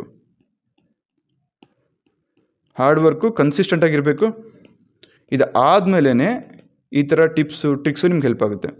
ಇದೆಲ್ಲ ಹೆಲ್ಪ್ ಆಗುತ್ತೆ ಅಂದರೆ ನೀವು ಶ್ರಮಪಟ್ಟು ಓದಿ 75 ಕಟ್ ಆಫ್ ಇದ್ದರೆ ಒಂದು 60-65ವರೆಗೂ ಬರ್ತಾ ಇರ್ತೀರ. ಸೊ ಅಂತಹ ಸಂದರ್ಭದಲ್ಲಿ ಈ ಥರ ಟಿಪ್ಸ್ ಆ್ಯಂಡ್ ಟ್ರಿಕ್ಸ್ ನೀವು ಅಪ್ಲೈ ಮಾಡಿ ನಿಮ್ಮ ಸ್ಕೋರ್ನ 65ರಿಂದ 80-85ವರೆಗೂ ತೊಗೊಂಡು ಹೋಗ್ಬೋದು. ಅರ್ಥ ಆಗ್ತದಲ್ಲ? ಸೊ ಹಾಗಾಗಿ ಇಲ್ಲಿ ಶ್ರಮನೂ ಬೇಕು, ಜೊತೆಗೆ ಕ್ರಿಯೇಟಿವಿಟಿನೂ ಬೇಕು. ನೆಕ್ಸ್ಟ್ ಕ್ವಶನು, NSO ಗ್ರೂಪ್ನಿಂದ ಅಭಿವೃದ್ಧಿಪಡಿಸಿದ ಪೆಗಾಸಸ್ ಸ್ಪೈವೇರ್ ಯಾವ ದೇಶದ್ದು? ಒನ್ಸ್ ಅಗೇನ್ ನೀವು USA ತೆಗೀರಿ, ರಷ್ಯಾ ತೆಗೀರಿ. ಆಮೇಲೆ ಈ ಒಂದು ಸ್ಪೈವೇರ್ ಅನ್ನೋದೇನಿದೆ, ಪೆಗಾಸಸ್ ಸ್ಪೈವೇರ್ ಏನಿದೆಯಲ್ಲ, ಸಿಕ್ಕಾಪಟ್ಟೆ ಸುದ್ದಿಲಿತ್ತು, ಸುಪ್ರೀಂ ಕೋರ್ಟ್ವರೆಗೂ ಹೋಗಿತ್ತು. ಸುಪ್ರೀಂ ಕೋರ್ಟು ಸ್ವತಃ ಕೇಂದ್ರ ಸರ್ಕಾರವನ್ನು ಕರೆದು ಬೆಂಡೆತ್ತಿದ್ದು ಆಯಿತು. ಸೊ ಹಾಗಾಗಿ ಈ ಥರ ನ್ಯೂಸು, ಇದಕ್ಕೆ ಜಾಸ್ತಿ ಅಪ್ಲಿಕೇಶನು ಬೇಕಾಗಿಲ್ಲ, ಅಪ್ಲಿಕೇಶನ್ ಆಫ್ ಮೈಂಡ್ ಬೇಕಾಗಿಲ್ಲ, ಏನೂ ಬೇಕಾಗಿಲ್ಲ. ನ್ಯೂಸ್ ಪೇಪರ್ ನೀವು ಸುಮ್ಮನೆ ಓದಿದ್ರೂ ಸಾಕು, ಅಥವಾ TV ಚಾನೆಲ್ ನೋಡಿದ್ರೂ ಸಾಕು. ಎಷ್ಟೋ ಜನ ಮಂತ್ರಿಗಳ ಹೆಸರು, ದೊಡ್ಡ ದೊಡ್ಡ IAS ಆಫೀಸರ್ಸ್ ಹೆಸರು, ಬೇರೆ ಬೇರೆ ದೇಶಗಳು, ಎಲ್ಲ ದೇಶಗಳ ಹೆಸರು ಬಂದಿತ್ತು ಈ ಒಂದು ಪೆಗಾಸಸ್ ಸ್ಕ್ಯಾಮಲ್ಲಿ. So right away the right answer is B. So ಹಾಗಾಗಿ ನ್ಯೂಸ್ ಪೇಪರ್ ಪದೇ ಪದೇ ಓದಿ ಅಂತ ಹೇಳ್ತಾ ಇರೋದು. ನೆಕ್ಸ್ಟು, ಡಿಪ್ಕೋ ವ್ಯಾನ್ ಎಂದರೇನು? 2020-21 ಕಂಪ್ಲೀಟ್ ಕೋವಿಡಲ್ಲೇ ಆಯಿತು. ಈ ಕೋವಿಡ್ ಟೈಮಲ್ಲಿ ಡಿಪ್ಕೋ ವ್ಯಾನು, ಆಮೇಲೆ ಬೇರೆ ಬೇರೆ ವ್ಯಾಕ್ಸಿನ್ಸು ಸಿಕ್ಕಾಪಟ್ಟೆ ಸುದ್ದಿಯಲ್ಲಿದ್ದು. ಇಲ್ಲಿ ಒನ್ಸ್ ಅಗೇನ್ ನಿಮ್ಗೆ ಗೊತ್ತಿಲ್ಲ ಅಂದರೂ ಸಹ ಇದನ್ನು ಎಲಿಮಿನೇಟ್ ಮಾಡ್ಬೋದು. COVID-19 ವ್ಯಾಕ್ಸಿನ್ ಅಂತೂ ಆಗಿರೋಕ್ಕೆ ಸಾಧ್ಯ ಇಲ್ಲ.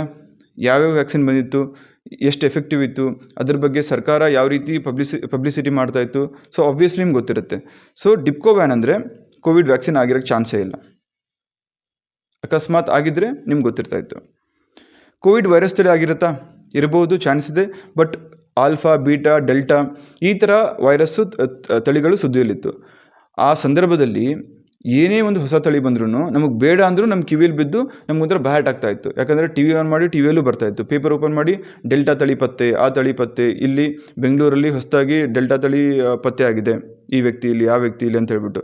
ಸೊ ನಮಗೆ ಗೊತ್ತಿಲ್ಲದೇ ಇದ್ದರೂ ಸಹ, ನಮಗೆ ಬೇಡ ಅಂದರೂ ಸಹ ಟಿ ವಿಯವರು, ನ್ಯೂಸ್ ಪೇಪರ್ ಅವರು ನಮಗೆ ಅದನ್ನು ಬ್ಯಾಟ್ ಮಾಡಿಸ್ತಾಯಿದ್ರು. ಸೊ ಡಿಪ್ಕೋ ವ್ಯಾನು ಆ ಸಂದರ್ಭದಲ್ಲೂ ಎಲ್ಲೂ ಕೇಳಿರಲ್ಲ ನಾವು. ಸೊ ಹಾಗಾಗಿ ಈ ವೈರಸ್ ತಳಿ ಅನ್ನೋ ಆಪ್ಷನ್ನು ಎಲಿಮಿನೇಟ್ ಮಾಡಿ.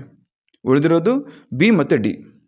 ಸೊ ಫಾರ್ಮಾ ಕಂಪ್ನಿ ಆಗಿರೋಕ್ಕೆ ಚಾನ್ಸ್ ಇಲ್ಲ. ಯಾಕಂದರೆ ಫಾರ್ಮಾ ಕಂಪ್ನಿ ಎಷ್ಟೊಂದಿದ್ದಾವೆ, ಎಷ್ಟು ಅಂತ ಪ್ರಾಕ್ಟಿಕಲಿ ಯೋಚನೆ ಮಾಡಿ.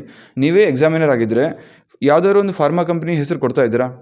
ಯಾಕಂದರೆ ಆಸ್ಪಿರೆಂಟಿಗೆ ಎಷ್ಟು ಫಾರ್ಮಾ ಕಂಪ್ನೀಸ್ ಹೆಸರು ನೆನ್ಪಿಟ್ಕೊಳ್ಳೋಕ್ಕಾಗುತ್ತೆ? 1, 2, 10, 20, 100 ಇದ್ದಾವೆ, ಇಂಡಿಯಾದು, ಫಾರಿನ್ದು. So practically speaking, ideally speaking ನೆನ್ಪಿಟ್ಕೊಳ್ಳೋಕ್ಕೆ ಸಾಧ್ಯನಾ? ಆಬ್ವಿಯಸ್ಲಿ ಇಲ್ಲ. ಸೊ ಹಾಗಾಗಿ ಫಾರ್ಮಾ ಕಂಪ್ನಿ ಹೆಸರು ಆಗಿರಲ್ಲ. ರೈಟ್. ಉಳಿದಿರೋ ಆಪ್ಷನ್ ಯಾವುದು? ಕೋವಿಡ್ ಪ್ರತಿಕಾಯ ಪತ್ತೆ kit, Covid antibody test kit ಅದು. ಸೊ ಅದು ನ್ಯೂಸಲ್ಲಿತ್ತು. ಆ್ಯಂಟಿಬಾಡಿ ಟೆಸ್ಟ್ ಮಾಡೋಕ್ಕೆ ಈ ಡಿಪ್ಕೋ ವ್ಯಾನ್ ಯೂಸ್ ಮಾಡ್ತಾಯಿದ್ರು. ಯಾಕಂದರೆ ಟೆಸ್ಟಿಂಗ್ ತುಂಬ ಕಮ್ಮಿ ಆಗ್ತಾಯಿತ್ತು ಆಲ್ ಓವರ್ ಇಂಡಿಯಾ. ಸೊ ಹಾಗಾಗಿ ಇದನ್ನು ಅಭಿವೃದ್ಧಿಪಡಿಸಲಾಯಿತು. ಸೊ ಈ ಕಾಂಟೆಕ್ಸ್ಟಲ್ಲಿ ಡಿಪ್ಕೋ ವ್ಯಾನ್ ಬಗ್ಗೆ ಕೇಳಿದರು. ಒನ್ಸ್ ಅಗೇನ್ ಇಲ್ಲಿ ಎಲಿಮಿನೇಷನ್ ಟೆಕ್ನಿಕ್ಕು ಪರ್ಫೆಕ್ಟ್ಲಿ ಅಪ್ಲೈ ಆಯಿತು. ಅರ್ಥ ಆಗ್ತದೆ ಅಂತ ಭಾವಿಸ್ತೀನಿ. ರೈಟ್. ನೆಕ್ಸ್ಟ್ ನೋಡಿ, ಇಲ್ಲೇ ಹಿಂದಿನ ಕ್ವಶನು 66ರಲ್ಲಿ ಆ ಥರ ಇದೆ, 98ರಲ್ಲಿ ಅದ್ರ ರಿಲೇಟೆಡ್ ಪ್ರಶ್ನೆ ಕೇಳಿದ್ದಾರೆ. ಸೊ ಹಾಗಾಗಿ ಹೇಳೋದು, ಒಂದು ಕ್ವಶನ್ ಬರಲಿಲ್ಲ ಅಂದರೆ ಸುಮ್ಮನೆ ಏನೋ ಒಂದು ಕಾಟಾಚಾರಕ್ಕೆ ಮಾರ್ಕ್ ಮಾಡಿ ಮುಂದೆ ಹೋಗ್ಕೋಬೇಡಿ. ನಿಮಗೆ 1.5 hours ಇರುತ್ತೆ, 90 ನಿಮಿಷ ಸಮಯಾವಕಾಶ ಇರುತ್ತೆ. ಸೊ ಒಂದು ಕ್ವಶನ್ ಗೊತ್ತಿಲ್ಲ ಅಂದರೂ ಸಹ ಅದನ್ನು ಸ್ಕಿಪ್ ಮಾಡಿ ಮುಂದಿನ ಕ್ವಶನ್ಗೆ ಹೋಗಿ. 100ನೇ ಕ್ವಶನ್ ಮುಗಿಸಿ ಬರೋಷ್ಟರಲ್ಲಿ ಮುಂದೆ ಯಾವುದೋ ಒಂದು ಕ್ವಶನಲ್ಲಿ ಲೈಟಾಗಿ ಹಿಂಟ್ ಸಿಗುತ್ತೆ ನಿಮಗೆ ಹಿಂದಿನ ಕ್ವಶನ್ಗೆ. ಸೊ ಅದರ ಆಧಾರದ ಮೇಲೂ ಸಹ ನೀವು ಕೆಲವೊಂದು ಸಲ ಪ್ರಶ್ನೆಗಳನ್ನ ಸಾಲ್ವ್ ಮಾಡ್ಬೋದು. ರೈಟ್. 98 ಕ್ವಶನ್ ಏನು ಹೇಳುತ್ತೆ? ಕೋವಿಡ್-19ರ ಡೆಲ್ಟಾ ರೂಪಾಂತರವನ್ನು ಏನೆಂದು ಕರೆಯುತ್ತಾರೆ? ಸೊ ಒನ್ಸ್ ಅಗೇನ್ ನ್ಯೂಸಲ್ಲಿ ಇರ್ತಾ ಇತ್ತು, ಫ್ರಂಟ್ ಪೇಜಲ್ಲಿ ಕಂಟಿನ್ಯೂಸ್ ಆಗಿ ಸುಮಾರು 1 ತಿಂಗಳು 2 ತಿಂಗಳು ಬಂದಿತ್ತು. ಜೊತೆಗೆ ನ್ಯೂಸ್ ಚಾನಲರು ಪದೇ ಪದೇ ಡೆಲ್ಟಾ ರೂಪಾಂತರ ಅಂತ ಒತ್ತಿ ಹೇಳ್ತಾ ಇದ್ರು. ಸೊ ಅನ್ನೋಯಿಂಗ್ಲಿ ನಿಮ್ಗೆಲ್ರಿಗೂ ಬ್ಯಾಟ್ ಆಗಿತ್ತದು. ಅದೇನು? Right answer B.1.617.2. So delta ರೂಪಾಂತರ ಅಂತ ಗೊತ್ತಿತ್ತು, ಇದು ಪದೇ ಪದೇ ನ್ಯೂಸಲ್ಲಿತ್ತು. ಸೊ ಆಬ್ವಿಯಸ್ಲಿ ನೀವು ರೈಟ್ ಆನ್ಸರ್ನ ಇಲ್ಲಿ ಚೂಸ್ ಮಾಡ್ಬೋದು. ಇಲ್ಲಿ ಜಾಸ್ತಿ ಎಲಿಮಿನೇಷನ್ ಟೆಕ್ನಿಕ್ ವರ್ಕ್ ಆಗಲ್ಲ. ಅದರ ಬದಲಾಗಿ ಒಂದು ಜನರಲ್ ಅವೇರ್ನೆಸ್, ಕಾಮನ್ ಸೆನ್ಸು ಅಥವಾ ನ್ಯೂಸ್ ಪೇಪರ್ ಓದಿದ್ರೆ ಆ ಒಂದು ಜನರಲ್ ಅವೇರ್ನೆಸ್ ಮೇಲೆ ಅಥವಾ ಪಿಕ್ಚರ್ ಮೆಮರಿ ಮೇಲೆ ನೀವು ರೈಟ್ ಆನ್ಸರ್ನ ಚೂಸ್ ಮಾಡ್ಬೋದು. ರೈಟ್. ಐ ಹೋಪ್ ಅರ್ಥ ಆಗ್ತದೆ. ಸೊ ಜನರಲ್ ಆಗಿ ಈ ಥರ 6 ಕ್ವಶನ್ಸ್ ಕೇಳಿದರು ಕರೆಂಟ್ ಅಫೇರ್ಸ್ ಬೇಸಿಸ್ ಮೇಲೆ. Next sports. ಇಲ್ಲಿ ನೋಡಿ, ಬಜರಂಗ್ ಪೂನಿಯಾ ಅವರು ಯಾವ ಪದಕವನ್ನು ಡ್ಯಾಶ್ನಲ್ಲಿ ಟೋಕಿಯೋ ಒಲಿಂಪಿಕ್ಸ್ನಲ್ಲಿ ಗೆದ್ದಿದ್ದರು? ಯಾವ ಪದಕ, ಯಾವ ಸ್ಪೋರ್ಟ್? ಬಜರಂಗ್ ಪೂನಿಯಾ ಯಾವ ಪದಕ, ಯಾವ ಸ್ಪೋರ್ಟ್? ಒನ್ಸ್ ಅಗೇನ್ ಫ್ರಂಟ್ ಪೇಜಲ್ಲಿ ಬಂದಿತ್ತು. ಒಲಿಂಪಿಕ್ಸ್ ಅಲ್ವಾ? ಸೊ ಸಿಕ್ಕಾಪಟ್ಟೆ ಇಂಪಾರ್ಟೆಂಟು ಇತ್ತು ಆ ಟೈಮಲ್ಲಿ. ಸೊ ಒಲಿಂಪಿಕ್ಸಲ್ಲಿ ಭಾರತೀಯರು ಯಾರೇ ಯಾವ ಪದಕ ಗೆದ್ರೂ ಅದು ಇಂಪಾರ್ಟೆಂಟ್ ಆಗ್ತಾಯಿತ್ತು. ಸ್ಪೋರ್ಟ್ಸ್ ಬಂದಾಗ ಯಾವ ರೀತಿ ಪ್ರಶ್ನೆಗಳನ್ನ ಕೇಳ್ತಾರೆ ನೆನ್ಪಿಟ್ಕೊಳ್ಳಿ. ಇಂಪಾರ್ಟೆಂಟ್ ಸ್ಪೋರ್ಟ್ಸ್ ಆಗಿರ್ಬೋದು ಅಥವಾ ಇಂಪಾರ್ಟೆಂಟ್ ಸ್ಪೋರ್ಟ್ಸ್ ಪರ್ಸನ್ಸ್ ಆಗಿರ್ಬೋದು. ಈ ಎರಡು ಟಾಪಿಕ್ಸ್ ಮೇಲೇ ಜಾಸ್ತಿ ಕೇಳ್ತಾರೆ. ಸೊ ಇಲ್ಲಿ ಅವ್ರು ಗೆದ್ದಿದ್ದು ಕಂಚು, ಅದು ಕುಸ್ತಿಯಲ್ಲಿ. So once again picture memory, ನೀವು ಪದೇ ಪದೇ ನ್ಯೂಸ್ ಪೇಪರ್ ನೋಡ್ತಾ ಇದ್ದರೆ ಯಾವುದೇ ಒಬ್ಬ ಸ್ಪೋರ್ಟ್ಸ್ ಪರ್ಸನ್ನು ಒಂದು ಪದಕ ಗೆದ್ದ ಮೇಲೆ ಎಡಗೈಲಿ ಪದಕ ಹಿಡ್ಕೊಂಡು ಒಂದು ಪೋಸ್ ಕೊಟ್ಟಿರ್ತಾರೆ. ಅದನ್ನು ಫ್ರಂಟ್ ಪೇಜಲ್ಲಿ ಕೊಟ್ಟಿರ್ತಾರೆ. ಭಾರತಕ್ಕೆ ಮತ್ತೊಂದು ಪದಕ, ಭಾರತಕ್ಕೆ ಮತ್ತೊಂದು ಕಂಚು, ಭಾರತಕ್ಕೆ ಮತ್ತೊಂದು ಬೆಳ್ಳಿ ಪದಕ ಅಂತ. ಸೊ ಆ ಥರ ನೋಡಿದಾಗ ಒನ್ಸ್ ಅಗೇನ್ ಪಿಕ್ಚರ್ ಮೆಮ್ರಿ ನಿಮ್ಗೆ ಹೆಲ್ಪ್ ಆಗುತ್ತೆ. So the right answer is ಕಂಚು, ಕುಸ್ತಿ ಅಂತ ಎಕ್ಸಾಮಿನೇಷನ್ ಹಾಲಲ್ಲಿ ನಿಮ್ಗೆ ಅರ್ಥ ಆಗುತ್ತೆ. ರೈಟ್. ನೆಕ್ಸ್ಟ್ ಕ್ವಶನ್, ಟೋಕಿಯೋ ಒಲಿಂಪಿಕ್ಸ್ನಲ್ಲಿ ಯಾರು ಸ್ವಿಮ್ಮಿಂಗ್ ಅಥವಾ ಈಜುಗಾರಿಕೆ ಸ್ಪರ್ಧೆಯಲ್ಲಿ ಭಾರತವನ್ನು ಪ್ರತಿನಿಧಿಸಿದರು? ನಿಮಗೆ ಕಾಮನ್ ಸೆನ್ಸ್ ಇದ್ದರೆ ಈ ಥರ ಯೋಚನೆ ಮಾಡಿ. ಒಂದು ದೇಶದಿಂದ ಒಂದು ಸ್ಪೋರ್ಟ್ಸ್ ಆಡೋಕ್ಕೆ ಹೋದಾಗ ಒಬ್ಬರೇ ಇರಲ್ಲ. ಅದು ಎಸ್ಪೆಷಲಿ ಒಲಿಂಪಿಕ್ಸಲ್ಲಿ ಬಂದಾಗ ರನ್ನಿಂಗ್ ಆಗಲಿ ಅಥವಾ ಶಾರ್ಟ್ ಪುಟ್ ಆಗಲಿ ಅಥವಾ ಸ್ವಿಮ್ಮಿಂಗ್ ಆಗಲಿ ಮಲ್ಟಿಪಲ್ ಪರ್ಸನ್ಸ್ ಇರ್ತಾರೆ. ಸೊ ಹಾಗಾಗಿ ಯಾರೋ ಒಬ್ಬರು ವ್ಯಕ್ತಿ ಇರಲ್ಲ. ಸೊ ಅಂತಹ ಸಂದರ್ಭದಲ್ಲಿ ಏನು ಮಾಡ್ತಾರೆ, ಯೂಶ್ವಲಿ ಈ ಥರ ಇವುಗಳಲ್ಲಿ ಎಲ್ಲವೂ ಆಲ್ ಆಫ್ ದಿ ಅಬವ್ ಅಂತ ಕೊಟ್ಟಿರ್ತಾರೆ. So most of the times 100ಕ್ಕೆ 90ರಷ್ಟು ಈ ಥರ ಆಪ್ಷನ್ಸ್ ರೈಟ್ ಆಗಿರುತ್ತೆ. ಬೇಕಾದ್ರೆ ಪ್ರೀವಿಯಸ್ ಇಯರ್ ಕ್ವಶನ್ಸ್ನ ಟೆಸ್ಟ್ ಮಾಡಿ ನೋಡಿ ನೀವು. ಪ್ರೀವಿಯಸ್ ಇಯರ್ ಕ್ವಶನ್ಸಲ್ಲಿ ಈ ಥರ ಇವುಗಳಲ್ಲಿ ಎಲ್ಲವೂ ಅಥವಾ ಆಲ್ ಆಫ್ ದಿ ಅಬವ್ ಅಂತ ಎಲ್ಲೆಲ್ಲಿ ಇರುತ್ತೆ ಅದನ್ನು ಅಪ್ಲೈ ಮಾಡಿ ನೋಡಿ. ಸೊ ಇಲ್ಲಿ ಆ್ಯಕ್ಚುಲಿ ಆಪ್ಷನ್ಸ್ ಏನು ಕೊಟ್ಟಿದ್ದಾರೆ? ಸಾಜನ್ ಪ್ರಕಾಶ್, ಶ್ರೀಹರಿ ನಟರಾಜ್, ಮಾನಾ ಪಟೇಲ್ ಅಂತ ಕೊಟ್ಟಿದ್ದಾರೆ. ಒನ್ಸ್ ಅಗೇನ್ ನ್ಯೂಸ್ ಪೇಪರಲ್ಲಿತ್ತು. ಬಟ್ ಎಕ್ಸಾಕ್ಟ್ಲಿ ಎಲ್ರಿಗೂ ಎಲ್ಲ ಹೆಸರು ನೆನ್ಪಿಟ್ಕೊಳ್ಳೋಕ್ಕಾಗಲ್ಲ. ಯಾಕಂದರೆ ಎಷ್ಟು ಹೆಸರು ಅಂತ ನೆನ್ಪಿಟ್ಕೋತೀರಾ. ಸೊ ಇವರು ಪದಕ ಗೆದ್ದಿರಲಿಲ್ಲ ಆ ಟೈಮಲ್ಲಿ. ಸೊ ಅಂತಹ ಸಂದರ್ಭದಲ್ಲಿ ಈ ಥರ ಜನರಲ್ ಹೆಸರನ್ನ ನೆನ್ಪಿಟ್ಕೊಳ್ಳೋದು ತುಂಬ ಕಷ್ಟ. ಸೊ ಹಾಗಾಗಿ ಎಕ್ಸಾಮಿನರ್ ಏನು ಮಾಡ್ತಾನೆ, ನಿಮಗೆ ಟಾಸ್ಕ್ ಈಸಿ ಆಗಲಿ ಅಂತ ಹೇಳ್ಬಿಟ್ಟು ಇವುಗಳಲ್ಲಿ ಎಲ್ಲವೂ ಅಥವಾ ಆಲ್ ಆಫ್ ದಿ ಅಬವ್ ಕೊಟ್ಟಿರ್ತಾರೆ. ಸೊ ಇಂತಹ ಸಂದರ್ಭದಲ್ಲಿ most of the times right answer is ಇವುಗಳಲ್ಲಿ ಎಲ್ಲವೂ. ನೆಕ್ಸ್ಟು, ಸೊ ಇಲ್ಲಿ ಕಾಮನ್ ಸೆನ್ಸ್ ಅಪ್ಲೈ ಮಾಡಿದೆ. ನೆಕ್ಸ್ಟು ನೋಡಿ, ಟೋಕಿಯೋ ಒಲಿಂಪಿಕ್ಸ್ ಮೇಲೇ 3 ಕ್ವಶನ್ ಕಂಟಿನ್ಯೂಸ್. ಟೋಕಿಯೋ ಒಲಿಂಪಿಕ್ಸ್ನಲ್ಲಿ ರಷ್ಯಾ ದೇಶವು ಯಾವ ಹೆಸರಿನಿಂದ ಭಾಗವಹಿಸಿತು? ಸೊ ಇದು ಸಹ ಫ್ರಂಟ್ ಪೇಜಲ್ಲೇ ಇತ್ತು. ಎಲ್ಲ ದೇಶಗಳು ತಮ್ಮ ತಮ್ಮ ದೇಶದ ಹೆಸರಿನಲ್ಲೇ ಭಾಗವಹಿಸಿದ್ರೆ ರಷ್ಯಾ ಮಾತ್ರ ROC ಅನ್ನೋ ಒಂದು ಹೆಸರಲ್ಲಿ ಭಾಗವಹಿಸಿತ್ತು. ಇದನ್ನು ROC ಅಂತ ಕರಿತೀವಿ. ಇಲ್ಲಿ USSRನ ನೀವು ತೆಗೆದಾಕ್ಬಿಡ್ಬೋದು. ಯಾಕಂದರೆ 1990ರ ಆಸುಪಾಸಿನಲ್ಲಿ USSR ಡಿಸ್ಇಂಟಿಗ್ರೇಟ್ ಆಗಿ ರಷ್ಯಾ ಮತ್ತು ಇನ್ನಿತರ 19 ದೇಶಗಳು ಎಸ್ಟಾಬ್ಲಿಷ್ ಆದವು. ಸೊ ಆ ಒಂದು ಅಂದಾಜು ಅಥವಾ ಹಿಸ್ಟ್ರಿ ಸ್ವಲ್ಪ ತಮಗೆ ಗೊತ್ತಿದ್ದರೆ ಸೊ USSRನ ಎಲಿಮಿನೇಟ್ ಮಾಡ್ಬೋದು. ಬಟ್ ಅದಾದಮೇಲೆ ತುಂಬ ಕಷ್ಟ ಆಗುತ್ತೆ. Right answer is ROC. ಕೆಲವೊಬ್ಬರು ರಷ್ಯನ್ ಫೆಡರೇಷನ್ ಅಂತ ಸಹ ಕನ್ಫ್ಯೂಸ್ ಮಾಡ್ಕೊತಾರೆ. ಸೊ ಹಾಗಾಗಿ ನ್ಯೂಸ್ ಪೇಪರಲ್ಲಿ ಕೊಟ್ಟಿದ್ರು ROC, ರಷ್ಯಾ ದೇಶವು ROC ಹೆಸರಿನಲ್ಲಿ ಒಲಿಂಪಿಕ್ಸ್ನಲ್ಲಿ ಭಾಗವಹಿಸಲಿದೆ ಅಂತ ಹೇಳಿಬಿಟ್ಟು ಪ್ರಜಾವಾಣಿಯಲ್ಲಿ ಕೊಟ್ಟಿದ್ರು. ಯಾವಾಗ ಇದು? ಮೇ ಜೂನಲ್ಲಿ. ನೆಕ್ಸ್ಟು, ಈ ಕೆಳಗಿನವುಗಳಲ್ಲಿ ಯಾವುದು ಗ್ರ್ಯಾಂಡ್ ಸ್ಲ್ಯಾಮ್ ಅಲ್ಲ? Once again common sense. ಈ ಟೆನ್ನಿಸ್ ಬಂದಾಗ ಆಸ್ಟ್ರೇಲಿಯನ್ನು, ಫ್ರೆಂಚು, ವಿಂಬಲ್ಡನ್ನು ಸಿಕ್ಕಾಪಟ್ಟೆ ಫೇಮಸ್ಸು. ಡೇವಿಸ್ ಈ ಮೂರು ಚಾಂಪಿಯನ್ಶಿಪ್ ಕಂಪೇರ್ ಮಾಡಿದ್ರೆ ಲೆಸ್ ಪಾಪ್ಯುಲರ್.